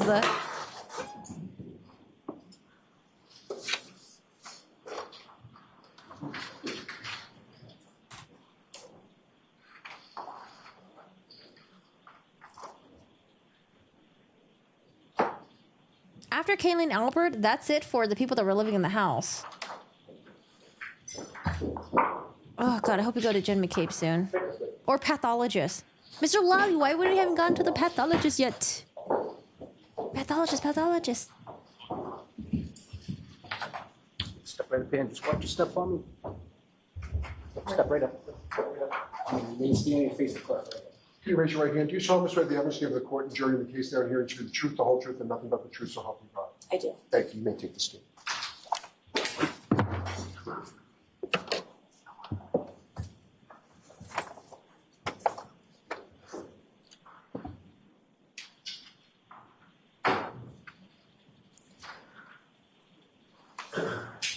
Go ahead, Mr. Lally. Why is my shirt all wrinkled up? Good afternoon, ma'am. Good afternoon. Could you please state your name and spell your last name? Sure. Caitlyn Albert, CAITLINALBERT. And Oh, where Chloe. do you live, ma'am? I live in Easton, And how long have you lived there? about 3 years. If anyone do you live there? I live with Tristan Morris, my boyfriend. And you and Mr. Morris, about how long have the two of you been dating? Almost 8 years. Now, prior to living in Easton, where was it that you lived before that? I lived in Canton, And specifically, where in Canton did you live? 34 Fairview Road. And how long was it that you lived at 34 Fairview Road? Geez, I lived there from about 2011 to 2021. And that was a family home, is that right? Yes. And who did you live at 34 Fairview Road with?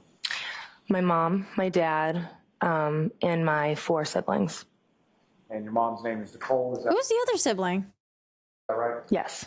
And your dad or your father's name is Brian Albert? Oh, that's right. They've got twins. Yeah. Okay, they have twins, and I think they're like the youngest. Yes. And how many siblings did you have, I'm sorry? I have 4. Are you the oldest? I am. And do you work? I do. What do you do for work? I work for the Massachusetts Attorney General's office in the Medicaid Fraud Division. Oh, Medicaid And fraud. how long have you been doing that? Almost 3 years, I think. In September, it'll be 3 years. Now, ma'am, if I could, excuse me, turn your attention to January 28th, 2022 to January 29th, 2022. Do you recall that time frame? I do. And do you recall what days of the week they were? I actually am not sure that I recall the exact days of the week. Maybe Friday or Saturday. Fair to say around the weekend time? Yeah, weekend, definitely. I know, right? Tanning beds from Final Destination. Oh. As far as I thought about doing tanning bed in high school because like we're all about the tanning craze. But yeah, I watched Final Destination. I was like, nope, ain't trying to get fried and stuck in one. your family is concerned, the 29th. So what, tanning if beds are any, bad for you. significance is that day? That would be my brother's birthday. And which of your brothers is it whose birthday that was? Brian Albert Jr. And is beyond Brian Albert Jr., just for sake of my own lack of confusion, is there some other name that you would call him as far as differentiating him between your brothers? Little Brian, sometimes, even though he's not so little. Okay. And so You could just be like, what else do you call your brother, Brian? What are these ways of asking during questions? the course of that week, sort of leading up to the weekend, what, if any, discussion did you have with your mother or anybody else in your family in regard to little Brian's birthday? So leading up to that weekend, I was aware that my brother might have like a friend or two over the house for his birthday. And then I had spoken with my mom and my aunt, Julie Albert, about maybe going to a local Canton bar, grabbing some food and some drinks, and just kind of seeing where the night takes us, and then maybe ultimately going back and seeing my brother for just to say happy birthday, kind of end the night that way. As the week went along, what, if anything, sort of affected or changed the plan? What if anything? Nothing that I can really think of. Nothing really changed. I mean, that was sort of, I don't remember exactly how the plan came about, that we were going to, you know, go get food and that my brother was going to have friends over. But I believe that that was always sort of our plan. And so specifically on What if anything do you sort of call him? Exactly. 28th, at some point you came to Canton, correct? Yes. And do you recall how you came to Canton and where was it that you went first? So I can't say for sure. From what I remember, I believe that my boyfriend Tristan and I went straight from Easton to the waterfall and actually got there before my mom and my Aunt Julie, from what I can remember. And then my mom and Julie ended up meeting us there. And that's when we sort of started just kind of like hanging out, ordering food, some drinks. And we were there for a little bit, just the four of us. And do you recall about what time it was that you got to the waterfall? Unfortunately, I can't remember an exact time, but it would have been around like dinner time. So if I had to guess, maybe like 6. And as far as drinking was concerned with that night, you were at a bar and you weren't driving, correct? Oh, yeah, no, I was not driving. And do you recall specifically what kind of drinks you had or what you had to drink that night? I believe that night I was drinking White Claw, I think. What And flavor? your boyfriend, Mr. Morris, as far as Was it apple burp what, if flavor? anything, was going on with him that night, as far as how long was he at the water? Yeah, so we were aware that it was likely going to snow that night. So my boyfriend Tristan had gotten offered to do some like plowing or shoveling. So he knew that he was going to have to probably be up for the majority of the night into the morning doing some shoveling. So he didn't stick around at the waterfall for too long. I think he had some food, maybe like 1 or 2 drinks, and then he actually ended up going home. And you stayed at the waterfall after he went home? I stayed there, yeah, with my mom and my Aunt Julie. And if you recall, as far as that evening at the waterfall, what, if anything, was going on as far as like live entertainment? I want to say that there might have been a band. I just don't want to say for sure, but I think I do recall a band coming in and setting up, and yeah, I think that there might have been one. Now, as far as the evening progressed and went on, who, if anyone else, came into the waterfall and sort of joined your group when you were there? How many frozen donuts? I can't say for sure like times of people arriving or order of people arriving, but I know at one point my uncle Chris Albert, he ended up joining us. He owns a pizza shop across the street, so when he was done working, he came and joined us. And then my aunt Jen McCabe and her husband Matt McCabe joined us. And then at some point, my father, Brian Albert, and his friend, Brian Higgins, also joined us. So at one point in time, I'm not sure the order of which, everybody came in or the time that they came in, but at some point we were all kind of there hanging out. Now, and your father and Mr. Higgins, do you know where they had come from or where they were coming from? Yes, I believe they were coming from New York from a funeral. And I remember I had asked my mom, like, is Dad going to stop by? And she was like, I don't know. He's tired. He's coming back from New York. And I was like, oh, I want to see him. So I think I convinced him to come. And then Brian Higgins just kind of tagged along from what I can remember. Now, as far as Mr. Higgins was concerned, is that someone that you were familiar with prior to this evening on the 28th? I knew of him and I had met him a couple times, but nothing more than that.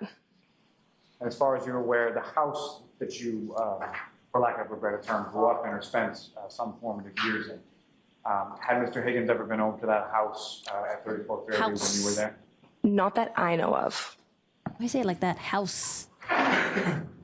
Now, at some point later in the evening, who, if anyone else, came and sort of came up to your group or joined you while you were at the wall? So from what I can remember, I remember sitting at like a high top table, and it was me and my mom sitting next to each other, and we were facing like the front door of the waterfall. And I recall a man and a woman walking in, and at first I didn't know who either of them were, but I noticed that the man started talking to like some of my aunts and uncles that I was with, and he seemed friendly with the people that were in our group. So I had said to my mom, like, oh, who is that? And she said, oh, that's John O'Keefe. And I had known of him because I knew his story about his niece and his nephew and his family. So I had known of him, but had never met him before. And so then I just assumed that the woman that was with him was his significant other, girlfriend, wife. I didn't know. So then, I didn't really speak to either of them. I think at one point, John came up to me and my mom and asked, like, do you guys need anything? Do you need a drink? And we said no, and that was pretty much it. That's nice. And so when you say you knew of John O'Keefe and sort of his story as you related, do you recall how it was that you came to know anything about Mr. O'Keefe? Or who was it through that you came to know about Mr. O'Keefe? Well, in general, it was kind of like a known thing. The tragedy of what happened in the O'Keefe family. And so I had just kind of heard that story. And then on top of that, John O'Keefe's niece is either the same age or around the same age as some of my younger cousins. So I knew that she was friendly with them. I knew that my Aunt Jen McCabe would like help out here and there, going to sports, going to different events, whatever. I know that my Aunt Jen was friendly with John O'Keefe, and I knew that my Aunt Julie and Uncle Chris were somewhat friends with him as well. And just to be clear, when you're talking about some of your younger cousins, the younger cousins you're speaking of, who are the parents? So the younger cousins that I'm referring to would be the McCabe girls, and their parents are Jen McCabe and Matt McCabe. I'm getting very sleepy. And they were present at the waterfall that evening as well. Jen and Matt were, yes. Now, with reference to Mr. O'Keefe and his significant other that you described, had you ever met them prior to that evening?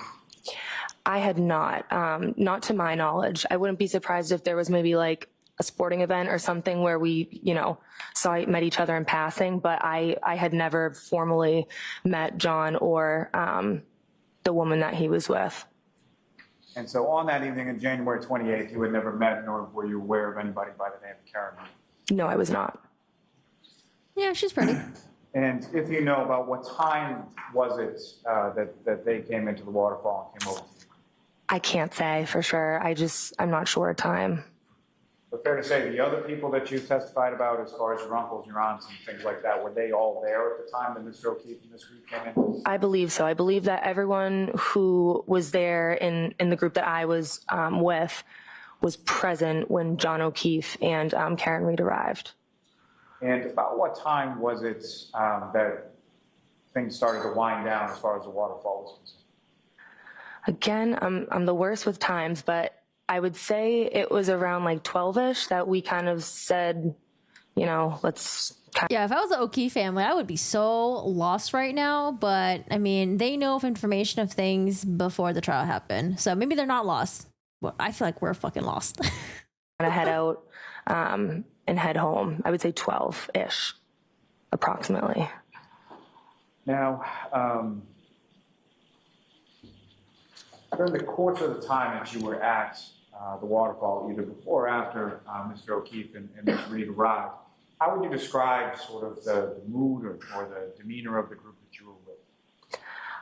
I mean, I didn't notice any issues or any negative. Listen, if Lolly doesn't talk about her and her relationship with her, with the paramedic that testified, I would be like, what the fuck? If he lets her get grilled by the cross-examination attorney without bringing it up first, oh my lord. Which, I don't know, maybe I wouldn't be surprised, because how many times has Lolly, it feels like Lolly has done that to previous witnesses, where it's like, why was this not brought up in direct?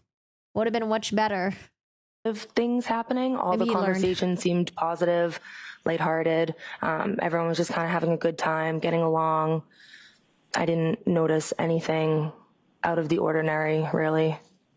So no issues as far as fighting or tension between your group, is that correct? Correct.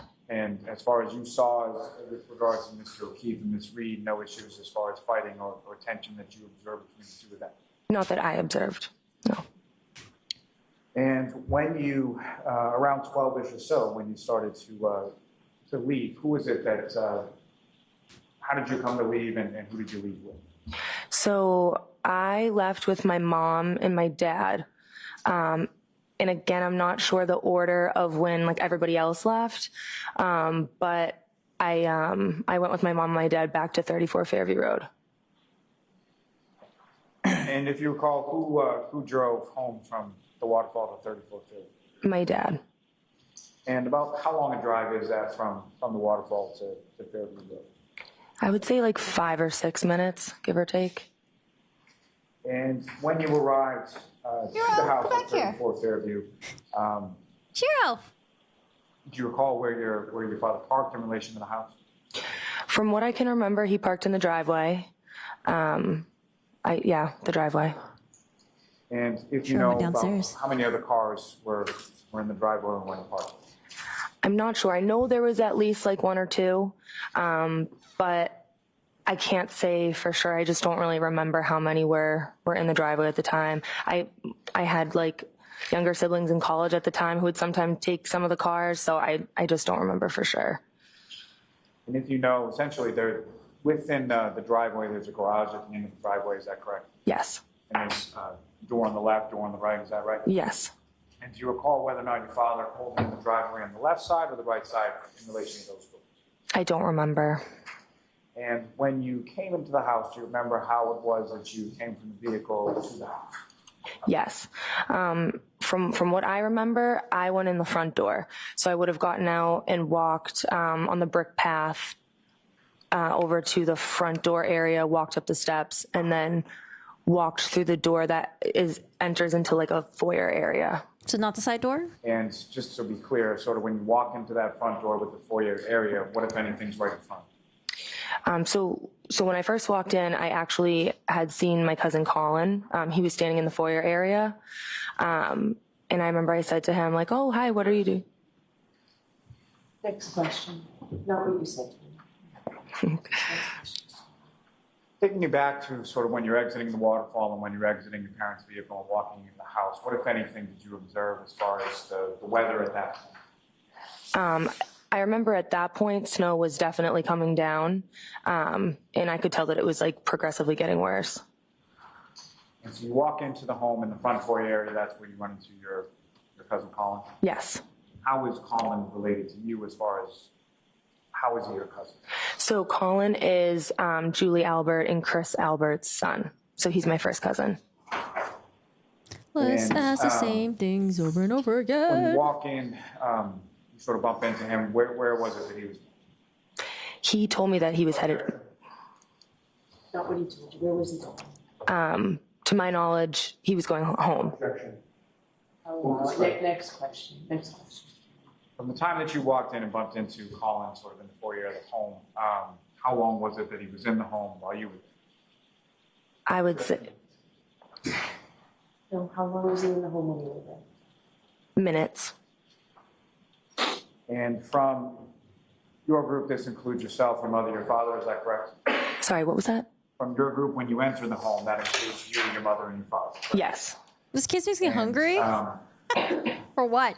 Who, if anyone else from the waterfall, arrived at your home around the same time as yourself, your mother, and your father? Sandwiches? I believe that Brian Higgins was the next to arrive.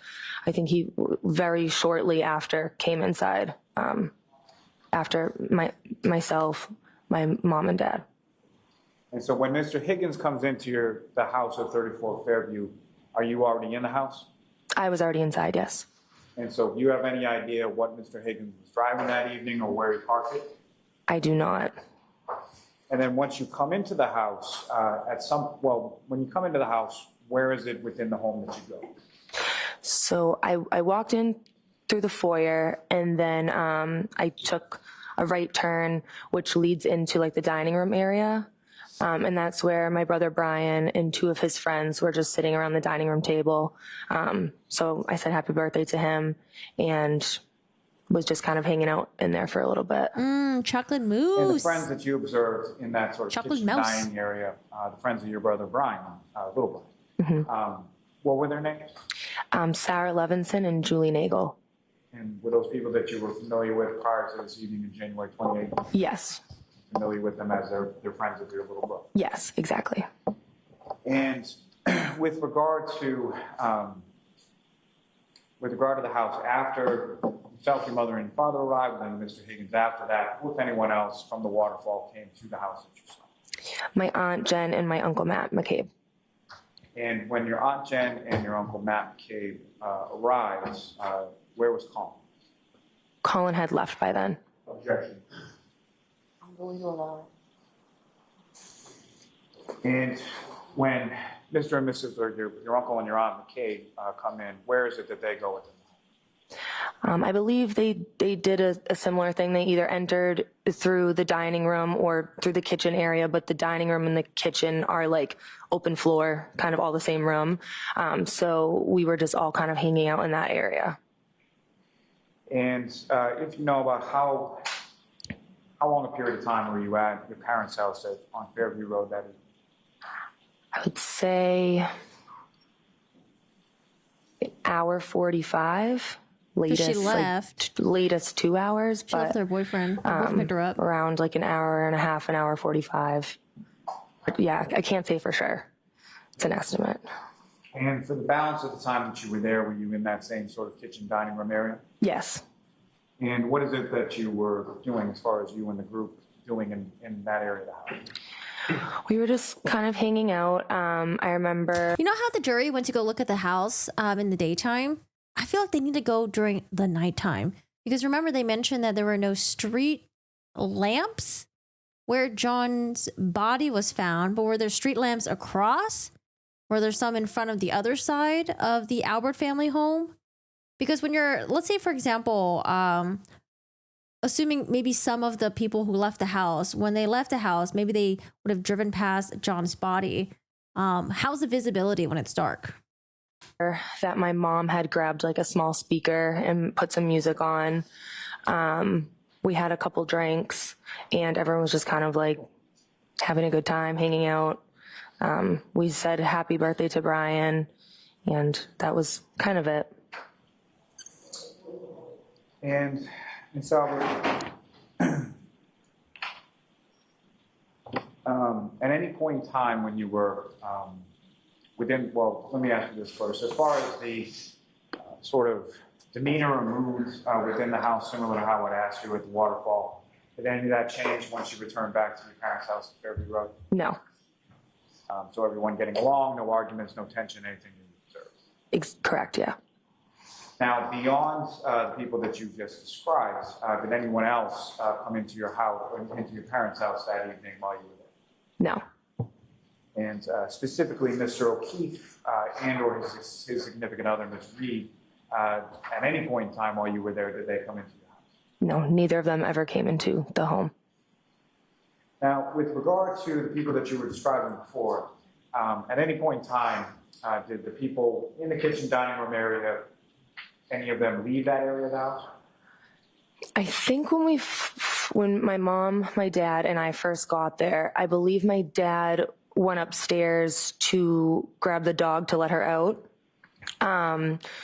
So he did that. And then I think there was another period of time where my dad might have been showing, or maybe my mom or my dad were showing Brian Higgins, like family photos of one of my brothers, who's in the Marines.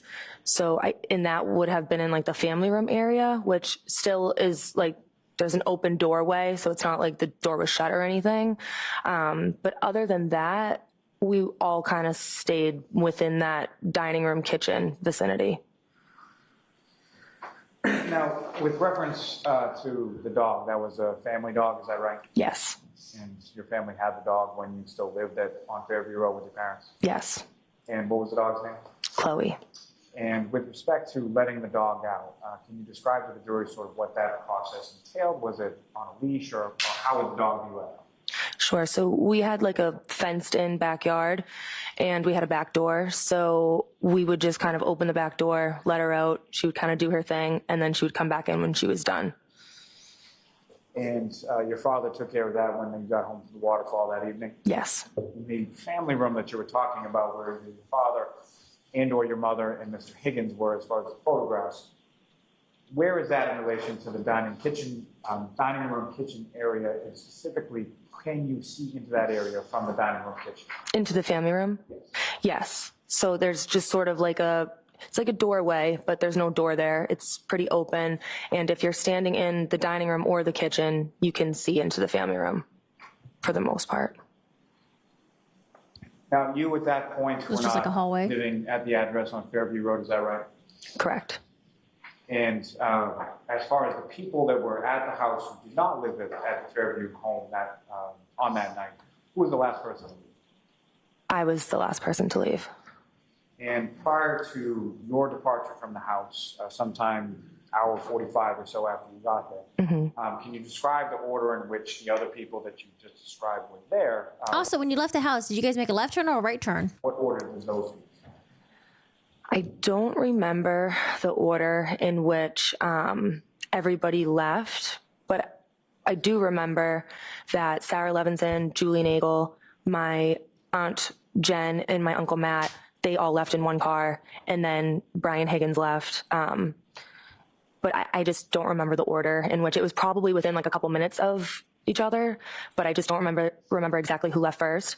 And then I left pretty shortly after everyone else as well.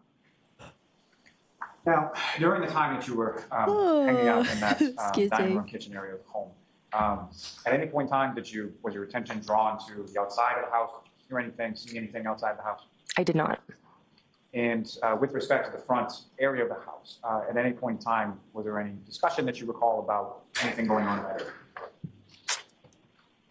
I don't recall a discussion going on about anything happening out front, except for at one point, No, let me hear her answer first. Except for what, at one point? At one point, I remember that Julie Nagel's brother was supposed to pick her up. So I knew that there was some communication where she told him, never mind, you don't need to pick me up. You can go home. I'm going to go home with Jen and Matt. Now, with respect to your aunt, Jennifer McKay, what, if anything, do you recall her doing do you recall her having a cell phone that night? I do. And what, if anything, do you recall her doing with respect to that cell phone? I remember at one point we were standing in the kitchen and I had noticed she was on the phone. And I remember she said something to the effect of like, oh. No, not what she said. Okay. So next question, Steve. At some point, did you see her talking on the phone? I did. And at some point, did you see her appear to be texting on the phone? I'm not sure about texting. I definitely saw her speaking with somebody on the phone though. And at some point, where did she put her phone in relation to where you guys were in the kitchen and dining room? I'm not sure. Recall any sort of charger or anything like that in that area of the home? I don't. A charger? My boyfriend. And Mr. Morris came to the house on Fairview Road and picked you up at some point, about an hour and 45 minutes or so after you arrived there, is that correct? Yes. And recall what Ms. Morris was driving on that particular evening? What car was your boyfriend driving? I remember that he actually was driving my car, which is a 2019 white Jeep Cherokee. Okay. And what kind of car did Ms. Morris have at that time, if you recall? At that time, he had... Because it seems like a lot of the cars that showed up at the house or left the house, they are all like kind of like, they sit higher.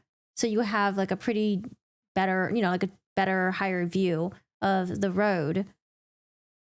A very old, I want to say like 2012 Ford Taurus. So that's why he took my car, because the Taurus wouldn't have been good in the snow. And how was it that you came? Did he call you, text you? How did you know that he was there? I believe that we texted, and that's how I was informed that he was out front. Did you receive a text, something to the effect of here, and then you go outside? Yes. And when you went outside, if you recall, what was the weather like when you were coming out of the house? When I walked outside, I remember, again, the snow was coming down a lot. I remember like sort of trying to watch my step because the stairs in the brick path were pretty snowy, and I didn't want to slip. So as far as weather, I remember it was actively snowing and I was trying not to slip. And that's pretty much what I can remember. And do you recall where it was that your boyfriend, Mr. Morris, parked the car in relation to the house when you arrived? I believe he parked in the driveway. So you would come down the steps, down the walkway to the driveway area, correct? Yes. And who drove from Fairview Road to back home that evening? Tristan did. Now, I think everyone said the dog was out unleashed. When Ms. Morris, I'm assuming, backs out of the driveway, is that correct? Mm-hmm. When he backs out of the driveway, Which where did the direction? vehicle go in relation to the house? We went up Fairview Road, so Towards towards the flagpole. in our yard. And so towards Is the it dark? flagpole with the passenger side facing the house, is that right? Yes. And if you recall, as Mr. Morris is driving away from the home, what, if anything, with respect to the weather, did he have to employ within the car? I remember the windshield wipers were on, and I remember he was driving very cautiously 10 and 2. And I remember thinking to myself, the snow is coming down pretty hard. And as you drove past the house, were you looking outside or looking at the house or the front lawn area at home? I was not. Once I got inside the car, my attention was on him, and we were having a conversation. So I hadn't been looking out the passenger window towards my house at really any point. So your head was turned towards your boyfriend and driving the car to the left of you as you drive away. Yes. Oh, you have eye booger though. Hold on. Yeah, one moment here. Yes. I don't know. What is the state doing? Here, Shiru.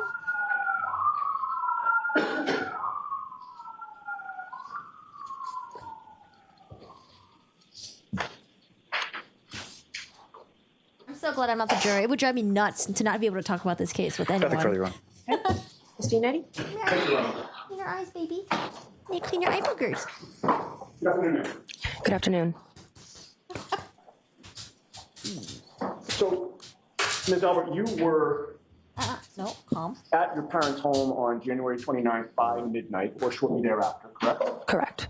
And you were the last one to leave at 1:45, 2 o'clock, somewhere in that area? Yes. So cute. On January 29th of 2022, after you got up that day, did you receive a call, a text, any sort of communication from any investigator connected with this case? I did not. Trooper Proctor did not contact you on January 29th? No. He did not interview you on January 29th? He did not. What about January 30th? No. 31st?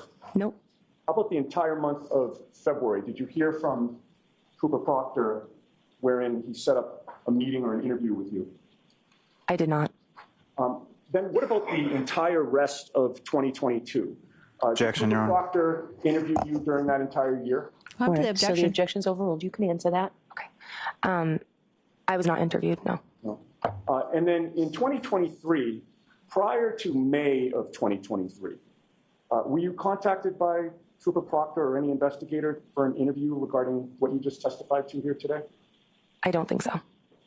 And you hadn't met Mr. Lally by May Mr. Lally, are you going to call Trooper Proctor on the stand? Bring him up, please. of 2023 either, correct? I don't think so. But in May of 2023, you actually were called to testify at another hearing where neither the Commonwealth or the defense in this case was present, correct? Correct. Mr. Lally and Ms. McLaughlin were not there, and certainly no members of the defense team were there, correct? Correct. And May of 2023 was well over a year after the events that you were called to testify about, correct?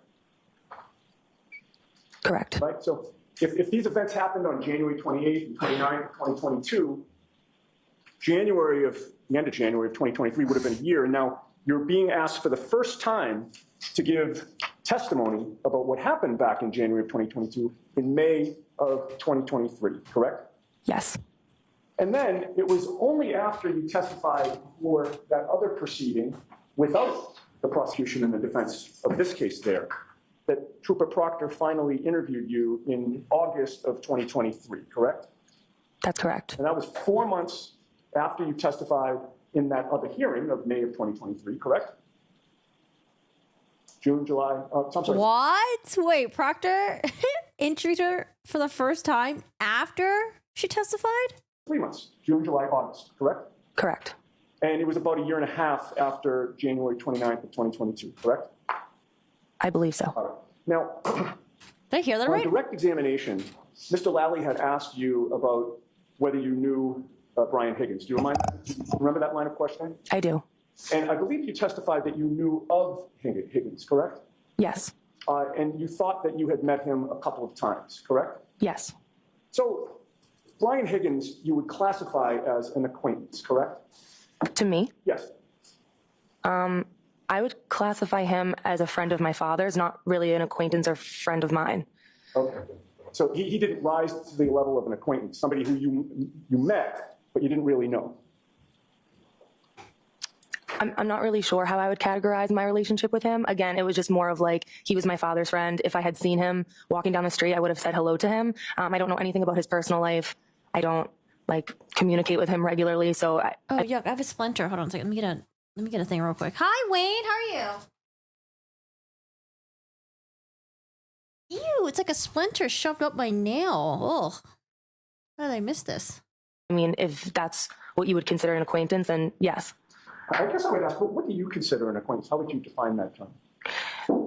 I would say an acquaintance is someone who you are friendly with and might see from time to time. I guess in my head, I'm just sort of thinking someone who's in closer in age with me. I usually think of it as more of like a friend type thing and not my father's friend to me. I guess that's just the way I think of it in my head. Okay, so is your testimony before this jury that an acquaintance is really a friend? Someone that you're friendly with, perhaps. I would consider that. Could be. Okay. But the age gap Have is too. you watched any of the testimony in this case prior to your taking the stand today? I have not. Has anybody told you anything about any of the testimony that has occurred prior to your taking the stand today? No. Okay. Who is Katie McLaughlin? Oh, that's Katie right. McLaughlin. Wait, the state didn't talk about Caitlyn McLaughlin or whatever her fucking name is. Katie McLaughlin? Oh, state, why did you do this to her? Why not bring it up on the stand just to get ahead of it? Is a girl who I'm the same age. Is a girl who's oh god. What did McLaughlin say again when she was asked about her? Caitlyn is a person that I went to high school with. No, what did she say again? No, she said something where it sounded like she was like distancing herself from this girl.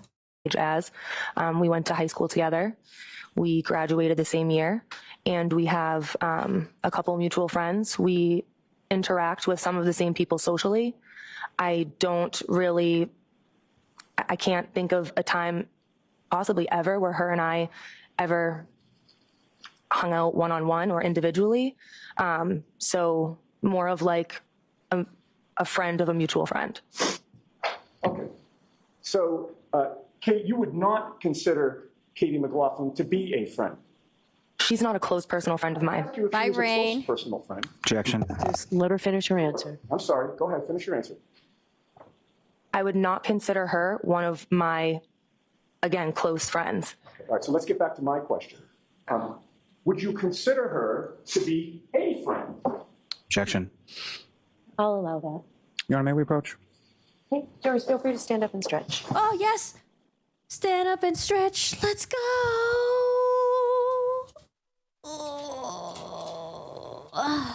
Wait, I'm confused. Who's leaving? Who's staying? Is Rain leaving or is Wayne leaving? Wayne just got here, right? Oh wait, did Rain? I think Rain was trolling us. Oh, Wayne says hi, y'all. Rain says bye, and then people thought Rain was leaving, including me. Oh, why did the state not get ahead of this? Why?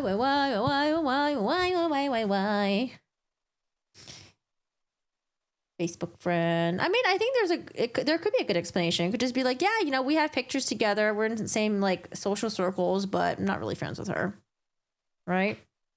Sometimes when you hang out with people, you're with like a large group of friends, and it doesn't mean that you're close with everyone or you're tight with everyone. Ugh.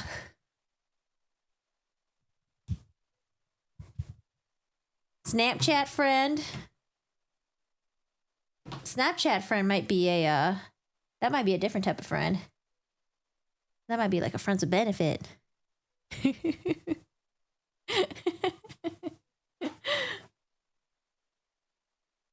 the lunatic? How's your day going, Wayne? Hi, Amon.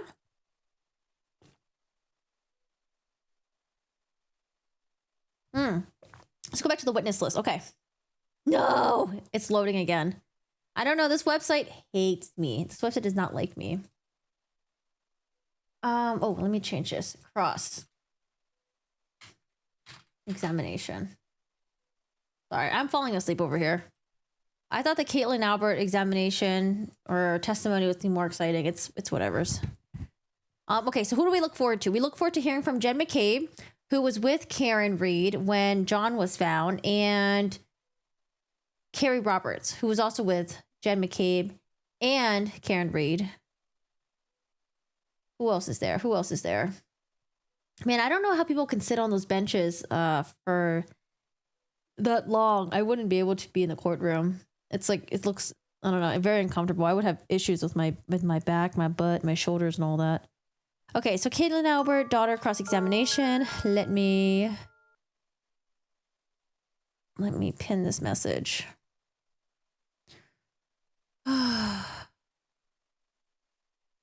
You have Wi-Fi problems all night? Why are you stealing internet from McDonald's?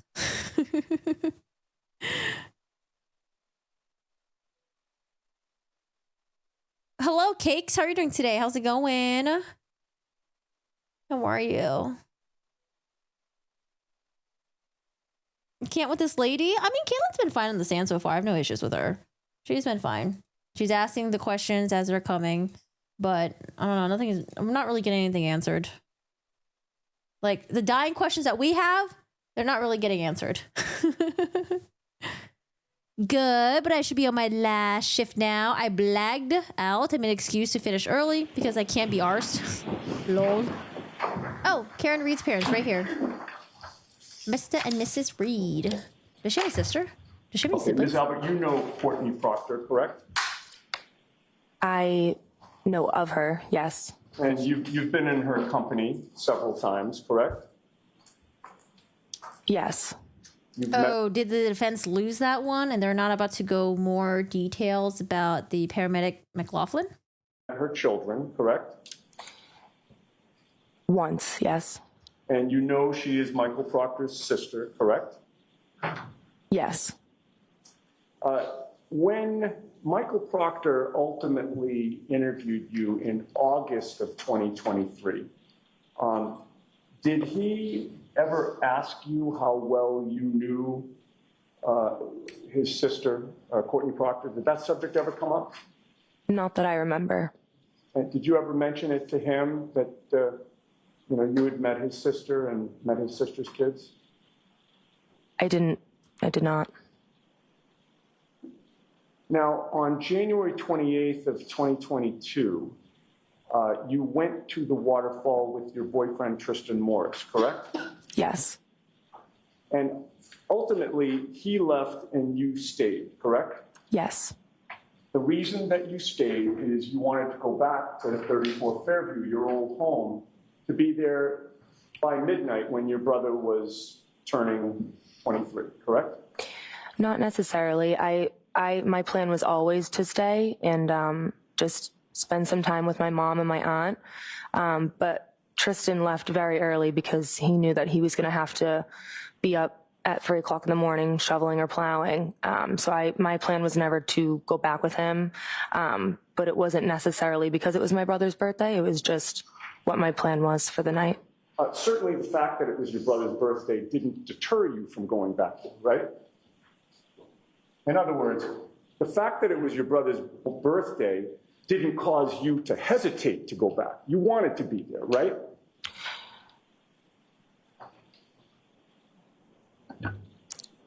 Well, my brother Brian wasn't at the waterfall. No, I'm talking about, let's start over. Tristan left, right? Yes. You stayed at the waterfall, Yes. and you planned to go back to 34 Fairview, did you not? At some point in time, that was spoken about, and I agreed to go back to 34 Fairview, yes. Okay. And you went back there to see your family, correct? Yes. Including your brother Brian, whose birthday it was, correct? Yes. That was your parents' home, right? Yes. You grew up there. Yes. You were comfortable there. Yes. Where are we going with Plenty this? of room at the house, correct? In what sense? Bunch of bedrooms. Yes. Oh, is he like questioning why she decided to leave the house and get picked up by her boyfriend? Not all of them were taken up, correct? At that time, correct. You certainly felt welcome there, correct? Yes. And there was no problem with you staying there overnight, correct? Correct. And when you made the decision to go there after the waterfall, you knew that there was a snowstorm that was starting, correct? Yes. And you've already testified that when you went back to 34 Fairview, She does sound a bit defensive now. She seems like she's trying to figure out where the attorney is trying to go before she answers. Yes. I mean, that's a common theme when you're being cross-examined. Because you want to make sure you're not being tricked into saying something that you don't really mean, or you don't want to say yes to something small, hoping that it doesn't lead to something bigger. you saw your cousin Or like it'll contradict them later, I guess. Caitlyn Albert inside the home, correct? Yes. In fact, you walked in and he was one of the first people that you saw, correct? Correct. Oh, can you put like the little tick necklace on him? There's like this like necklace band that you can put on pets. But I don't know if the cat's gonna let you keep it on him. You might be like, get the shit off me. I don't want this. He's been over your house many times, correct? Correct. Just gotta You're yank it close really with quick. him as your first cousin, are you not? I am. And your brother Brian Jr. is close with him as well, correct? Yes. Colin Albert is close with your parents, correct? Yes. He's certainly welcome at your parents' home, correct? Correct. And it was certainly not shocking to see your first cousin, Colin Albert, at your home, correct? Correct. And you had a brief interaction with him, correct? Yes. That was sort of toward the foyer of the house? Yes. And then you continued deeper into your parents' home and you saw other people there, correct? Yes. Where did you go within the home after you had seen Colin? I believe I entered through the foyer into the dining room area. And when you were there, you saw your brother Brian, whose birthday. Wait, really? Those tick necklaces, they smell? Oh, I've never gotten one before. We have like the flea and tick medication that we used to put on our pets, like on their back. But then now we just give Cheryl the oral medication. It's like tick, fleas, heartworm, and some trifecta thing. Right, Shiro? Ain't that right, Shiro? He's not paying attention to me. Birthday it was, correct? Yes. He had two friends with him, Julie Nagel and Sarah Levinson, in that same area. Yes. You greeted them as well. Yes. And that's where your attention was focused, fair to say? Hi, good guy. What's up? What's up? I would say that once I said hello to them, I didn't just sit with them three. I sort of was walking around. I wouldn't say my attention was solely focused on them three, but I did greet them, yes. And where you were walking around within the kitchen dining room area? Yes. And once you greeted Colin and left him, it's fair to say that you then were not looking over your shoulder monitoring what Colin was doing or where he was going, correct? Correct. And while you were in the kitchen dining room area, the door to the basement was kind of blocked from your view, was it not? I have to pee If now. I'm in the dining room area, there is a spot in there where I could see it, but I don't believe I could see the basement door, no. Right. And from your vantage point, the door to the basement's kind of blocked from the area that you were in. For the most part, yes. And you weren't watching Colin to see where he went after you left him, correct? Correct. And you never saw him leave the house physically, correct? Correct. This may be a good time to pause. I don't know, are we going past 4? All right, we'll pause then. Thank you. All right, Ms. Albert, we'll bring you back tomorrow. Okay. Okay, I'm gonna ask you to stay here and just let the jurors file out in person and follow them. All right, Jurors, thank you. those same 3 questions. Please come. I don't know. And then also like the accusation of like having everyone cover Colin's butt. I feel like if they were getting together, they would want to have like a more refined story. Like, oh yeah, we all saw Colin leave. We all said goodbye to him, hugs and kisses, and he left. But it seems like the family members were like, yeah, we know he like left within the first 5-10 minutes of us getting there, but then no one really saw him leave. I feel like you would have that solidified. I don't know. We're just all over the place. Tick Nicholas supposed to last at least 6 months, so I say, why not try it? What did it smell like?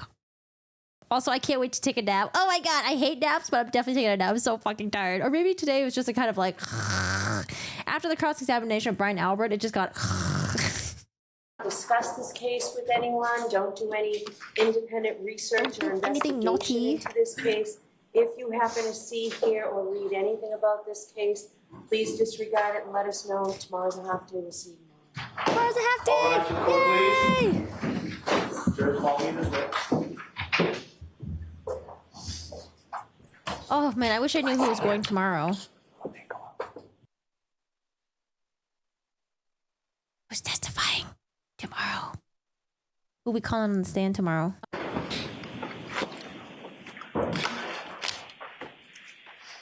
Follow them out. Okay, thank you. Yes.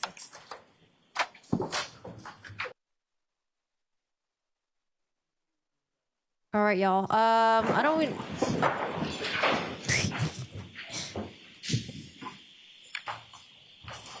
So we recap Brian Albert, but I mean, is there really much to say All right, about so the Ms. Albert Tianetti, kids? why don't you tell me now what it is you hope to do tomorrow and basis for it? Right, so my plan, Your Honor, is based on the fact that Katie McLaughlin, when she testified, tried to minimize her relationship with Caitlyn Albert.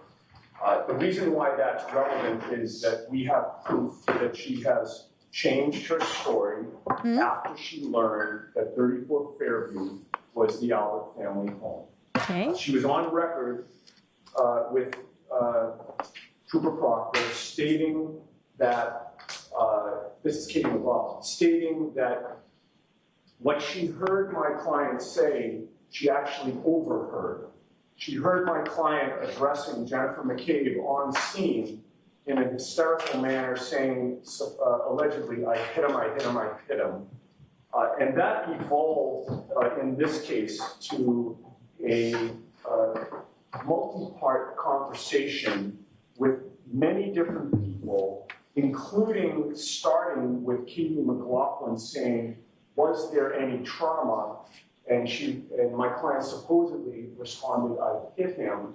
And then a police officer jumps in and asks another question, and my client supposedly said, I hit him. And there were like 4 different times where my client was responding to others so that it wasn't really this burst of excitement in an excited utterance. She tried to cast it as statements that were made upon reflection, making them sound more ominous and more inculpatory than what they were, particularly because the person to whom my client was speaking, who was no friend of my client, reported that she... I don't know. I feel like the level of like omnimity, is that a fucking word? I'm trying to say like ominousness. Ominous. I feel like it's the same. Whether or not she said it out of like just like bursting confession or whether or not she was saying it to someone else in response to a question. She said, did I hit him? Could I hit him? So we have a clear conflict in the testimony. We have a witness who has admitted that her statement has evolved.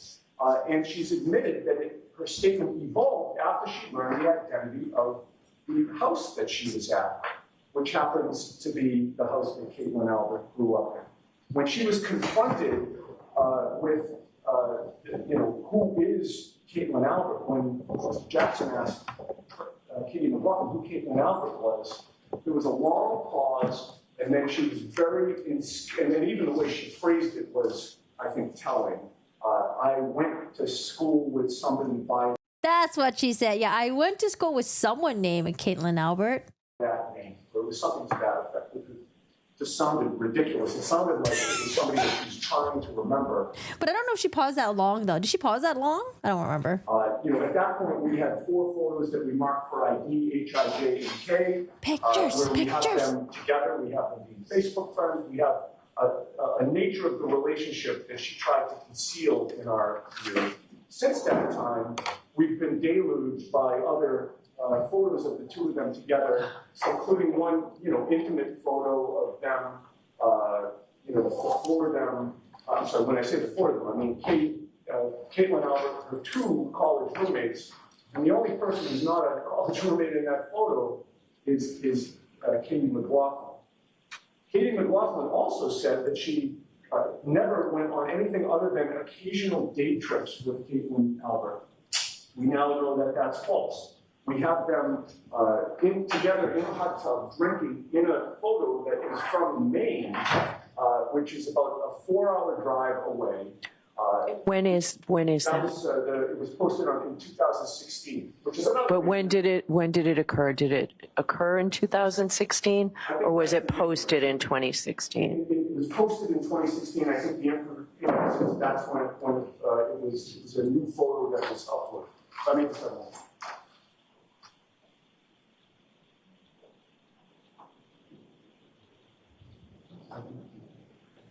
I mean, that location was tagged on 2016, so we know it was after high school, which again contradicts Katie McLaughlin's testimony because she made it seem like this was just some girl that I knew in high school, and then we happened to be at the same places at various times, but I'm not close with her, despite the fact that I have my arm around her in most of the photos.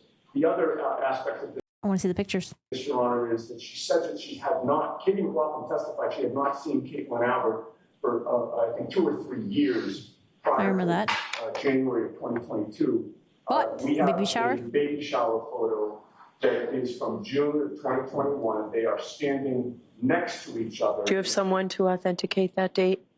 Caitlyn Albert will authenticate that date. Oh, will she authenticate the date? Oh, did they get it from her Facebook? Why are you sure of that? She's going to be shown a baby shower, which occurred in 2021. Okay. That's when it's timestamped on social media. And Caitlyn Albert, her face and her body are in that photo. Katie McLaughlin's face and body are in that photo. How many other people are in that photo? I think there are 6. I have the photo. Give it back to Mr. McDermott. The one's for ID. Oh, thank you. Or actually, if I can just see those, I thought these were different photos. If I could have those, then you don't need to count the people. There are 5 other people in the photo. That'll be easier. But they're together on the right side of the photo. These photos impeach the testimony of Katie McLaughlin multiple times, and we should be allowed to explore the bias of these witnesses, particularly the bias of Katie McLaughlin, who purports to give incriminating testimony against my client, brand new testimony that only existed after she learned the identity of the homeowners in this case. This is classic bias and classic impeachment evidence. There's no reason why we shouldn't be able to show photographic evidence of this relationship, much like Mr. Lally shown photographs. I mean, there's bias. Yes, like there could be bias, but to lie and cover up for someone that you're friends with but not close friends with, I don't know. I don't know. I'm not quite sure. I don't know. Because I feel like people don't really want to risk themselves for other fucking people unless it's like family and you're like super close to them. But like friends, like unless there's a stake in it involved where like unless she had a stake in it involved where she was also involved in it as well and she's willing to lie for a friend because she doesn't want to get her ass revealed. Evidence of the 34 Fairview, what it looks like. It's intended to assist the jury. And in doing a 403 balancing test, Your Honor, I heard it wasn't today. It was like, was it yesterday or 2 days ago? Yeah, I heard someone punched him in New York. And they actually have like a picture that they put out in the press to try to identify the person. The nature of this evidence greatly outweighs any prejudice. She's able to explain these photos any way she wants when Mr. Lallen does his redirect examination of her. But without being able to get into this, Your Honor, Katie McLaughlin's testimony, it's like she's wearing a suit of armor. We can't get through it. We have the tools and the evidence to get through it. We have the ability to expose her as somebody that's misrepresented something very important to this court. But if we can't ask these questions and we can't get any of these photos, then we're not able to do it. All right, Mr. Lally, what do you say? Your Honor, just as far as the authenticity of whatever these is, as far as social media is concerned, there's a variety of ways to fabricate that. And I think it's interesting that Ms. Giannetti is really vague about where these photos came from or how he knows the specifics that he's so sure about when they occurred, where they occurred, what state people were in, what day it was, who is college roommates of who within these photographs, but has no specifics about, where these deluge of photographs came from. More importantly, Your Honor, what I would submit as far as Ms. McLaughlin is concerned is she was entirely consistent, and the disparagement as far as what her testimony has been, as far as her statement within the report to Trooper Proctor, her grand jury testimony in this case, and her testimony before this jury on the stand were identical, if not entirely consistent. And again, it's not just Ms. McLaughlin that is attributing this statement to the defendant. The jury has heard from 2 other firefighters, as well as anticipated other witnesses who will testify to these exact same statements that the defendant made outside of the home on that date. Maybe Kara Roberts. What counsel, I think, is referring to as far as the could I have hit him is something that the defendant said to Ms. McCabe, which was overheard by Ms. Roberts on a speakerphone on the way to Fairview Road. And then she modifies that statement when she's asked specifically to Ms. McCabe as far as the could I have hit him is something that the defendant said to Ms. McCabe, which was overheard by Ms. Roberts on a speakerphone on the way to Fairview Road. And then she modifies that statement when she's asked specifically about the bruising and how that could have been caused. And it's at that point where she repeats, I hit him, I hit him, I hit him, I hit him. So to then use prior statements to a completely separate witness that have nothing to do with Ms. McLaughlin to try to use that to claim impeachment or bias is ridiculous. And then as far as it applies to this specific witness, when it comes to impeachment and bias, what the case law is very clear about is if it goes to bias of the witness who is on the stand. And the witness in this case is Ms. Albert, not Ms. McLaughlin. All right, thank you. This will save us some time tomorrow. Well, I think they tried to bring it up after Katie testified, but the judge was like, okay, well, let's wait until Caitlyn testifies and we'll bring it up then, because I guess they're going to ask Caitlyn about the relationship with Katie McLaughlin. Right. Well, the only other thing I was going to add, Your Honor, is Mr. Valley's arguments go to the weight, not the admissibility. But I pulled up my notes, which I'm sure the court has. She has morphed her statement into, I asked if there had been any significant trauma. She said, I hit him. Then she repeated it. A woman said, you're hysterical, you need to calm down. She said, I hit him. Then a police officer said, what did you say? She repeated, I hit him. And, Ms. McCabe herself testified in the grand jury. That's not what happened. That she said at that moment, did I hit him? Could I have? She's on record saying it. All right, thank you. I'll take a look at my notes and we'll figure this out first thing in the morning. All rise. Oh my God, yeah, that motherfucker looks scary. What did he get? Attempted murder, right? All right, guys, that's it for the court date today. So tomorrow we'll continue with the cross-examination of Caitlyn Albert. We'll maybe see those pictures, maybe not. It seems like the judge didn't really make her ruling then. And I guess they'll continue the rest of the arguments tomorrow morning. Question mark. And then, oh boy, who are we hoping to hear from after Caitlyn Albert goes? I would love to just go straight to the pathologist, but I feel like we're going to go through all the friends and the family members, and then maybe we'll get to pathologists. Maybe. Maybe the defense or maybe the state was hoping to build a good, solid story before the pathologist went up there and testified to the injuries. But I mean, I think, I don't know. I'm just like, that device that Oh, the God. phone call was made from, the 911. not the Chad. Not the Chad. Okay, yeah. Oh, let me turn off Chad. By Chad.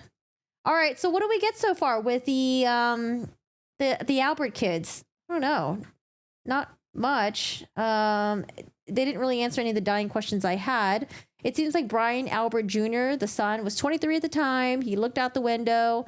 His friend was getting picked up by her brother, and she noticed a dark SUV that was by the mailbox. And at some point, he looked out the window again. That dark SUV moved up towards where the flagpole is, assuming to be Karen Reed and John in the car. And then Colin left shortly after the parents arrived. Didn't hear anything. Not really too much. Oh, the interesting thing was he didn't get formally interviewed until 18 months later by Trooper Proctor and another trooper. Like 18 months later. Yikes. For Caitlyn Albert, I think same thing. Wasn't formally. I don't have a lot of notes with Caitlyn Albert, to be honest. First time she testified was in May 2023, so about almost a year and a half after John O'Keefe was found in front of her house. But she wasn't interviewed until 4 months after her testimony. I don't know. And then she said she never really saw Colin leave. All right. Yeah, can you see him? He's not naked. He's got clothes on. He just has no panties. He likes to go commando. That's just the type of person Gandalf is. Or type of wizard Gandalf is. Oh. Yeah, I mean, I want to hear about the injuries. Like, I'm familiar with, dog bites, dog scratches, but I'm not an expert on it. But I've never really seen anyone get hit by a car. So that I don't know what the fuck it looks like. Or if like a martini glass was like smashed in your face or in your arm. Are there glass fragments there? Were there any pet hair? Were there any pet saliva? Do you think all of Trooper Proctor's cases should be reinvestigated? Yeah, that's gonna open a whole can of worms. All right, y'all. Well, I don't know. If there's anything else you guys want to discuss? Any other questions or anything? Where are we at? Are we all confused? I'm still confused. I'm still very confused. And I keep thinking like, oh my God, this witness is going to clarify some stuff for me. No, not really. It just gets more and more confusing. And then I have more and more questions, like with the Albert mom and dad. I'm like, okay, cell phone records. Hello. What was going on there? Did y'all pick up the phone or not? People are saying that the defense is saying that you guys answered the phone and that there was a call that lasted 10, 20, 30 seconds, whatever the fuck it is. And they're like, no, we never answered it. I don't know why it says that. So I don't know. I want to know what it looks like. Like, what are the defense looking at? Oh, and it's not like the state does any better job to clear it up, Where was her first testimony from? Maybe that was like the first grand jury after Karen Reed was... Wait, actually, wasn't Karen Reed arrested a couple days later? Because I'm assuming the first grand jury may have happened in May 2022, right? Was it May 2022? And then I think there was a second one that didn't include the Commonwealth. I think that was in June of 2023. I wonder if that was like the federal investigation stuff. I'm not quite sure. But they were very vague about the second one. Oh boy! All right. Well, 120. No wait. Oh wait, I have the witness list up now. Okay, cool. Let's take a look at this before I disappear. Who have we heard from so far? Trooper Proctor. Have not heard from him. Oh, this name right here, Bukake. Have not heard from Bukake yet. We haven't heard from any troopers yet. I don't think.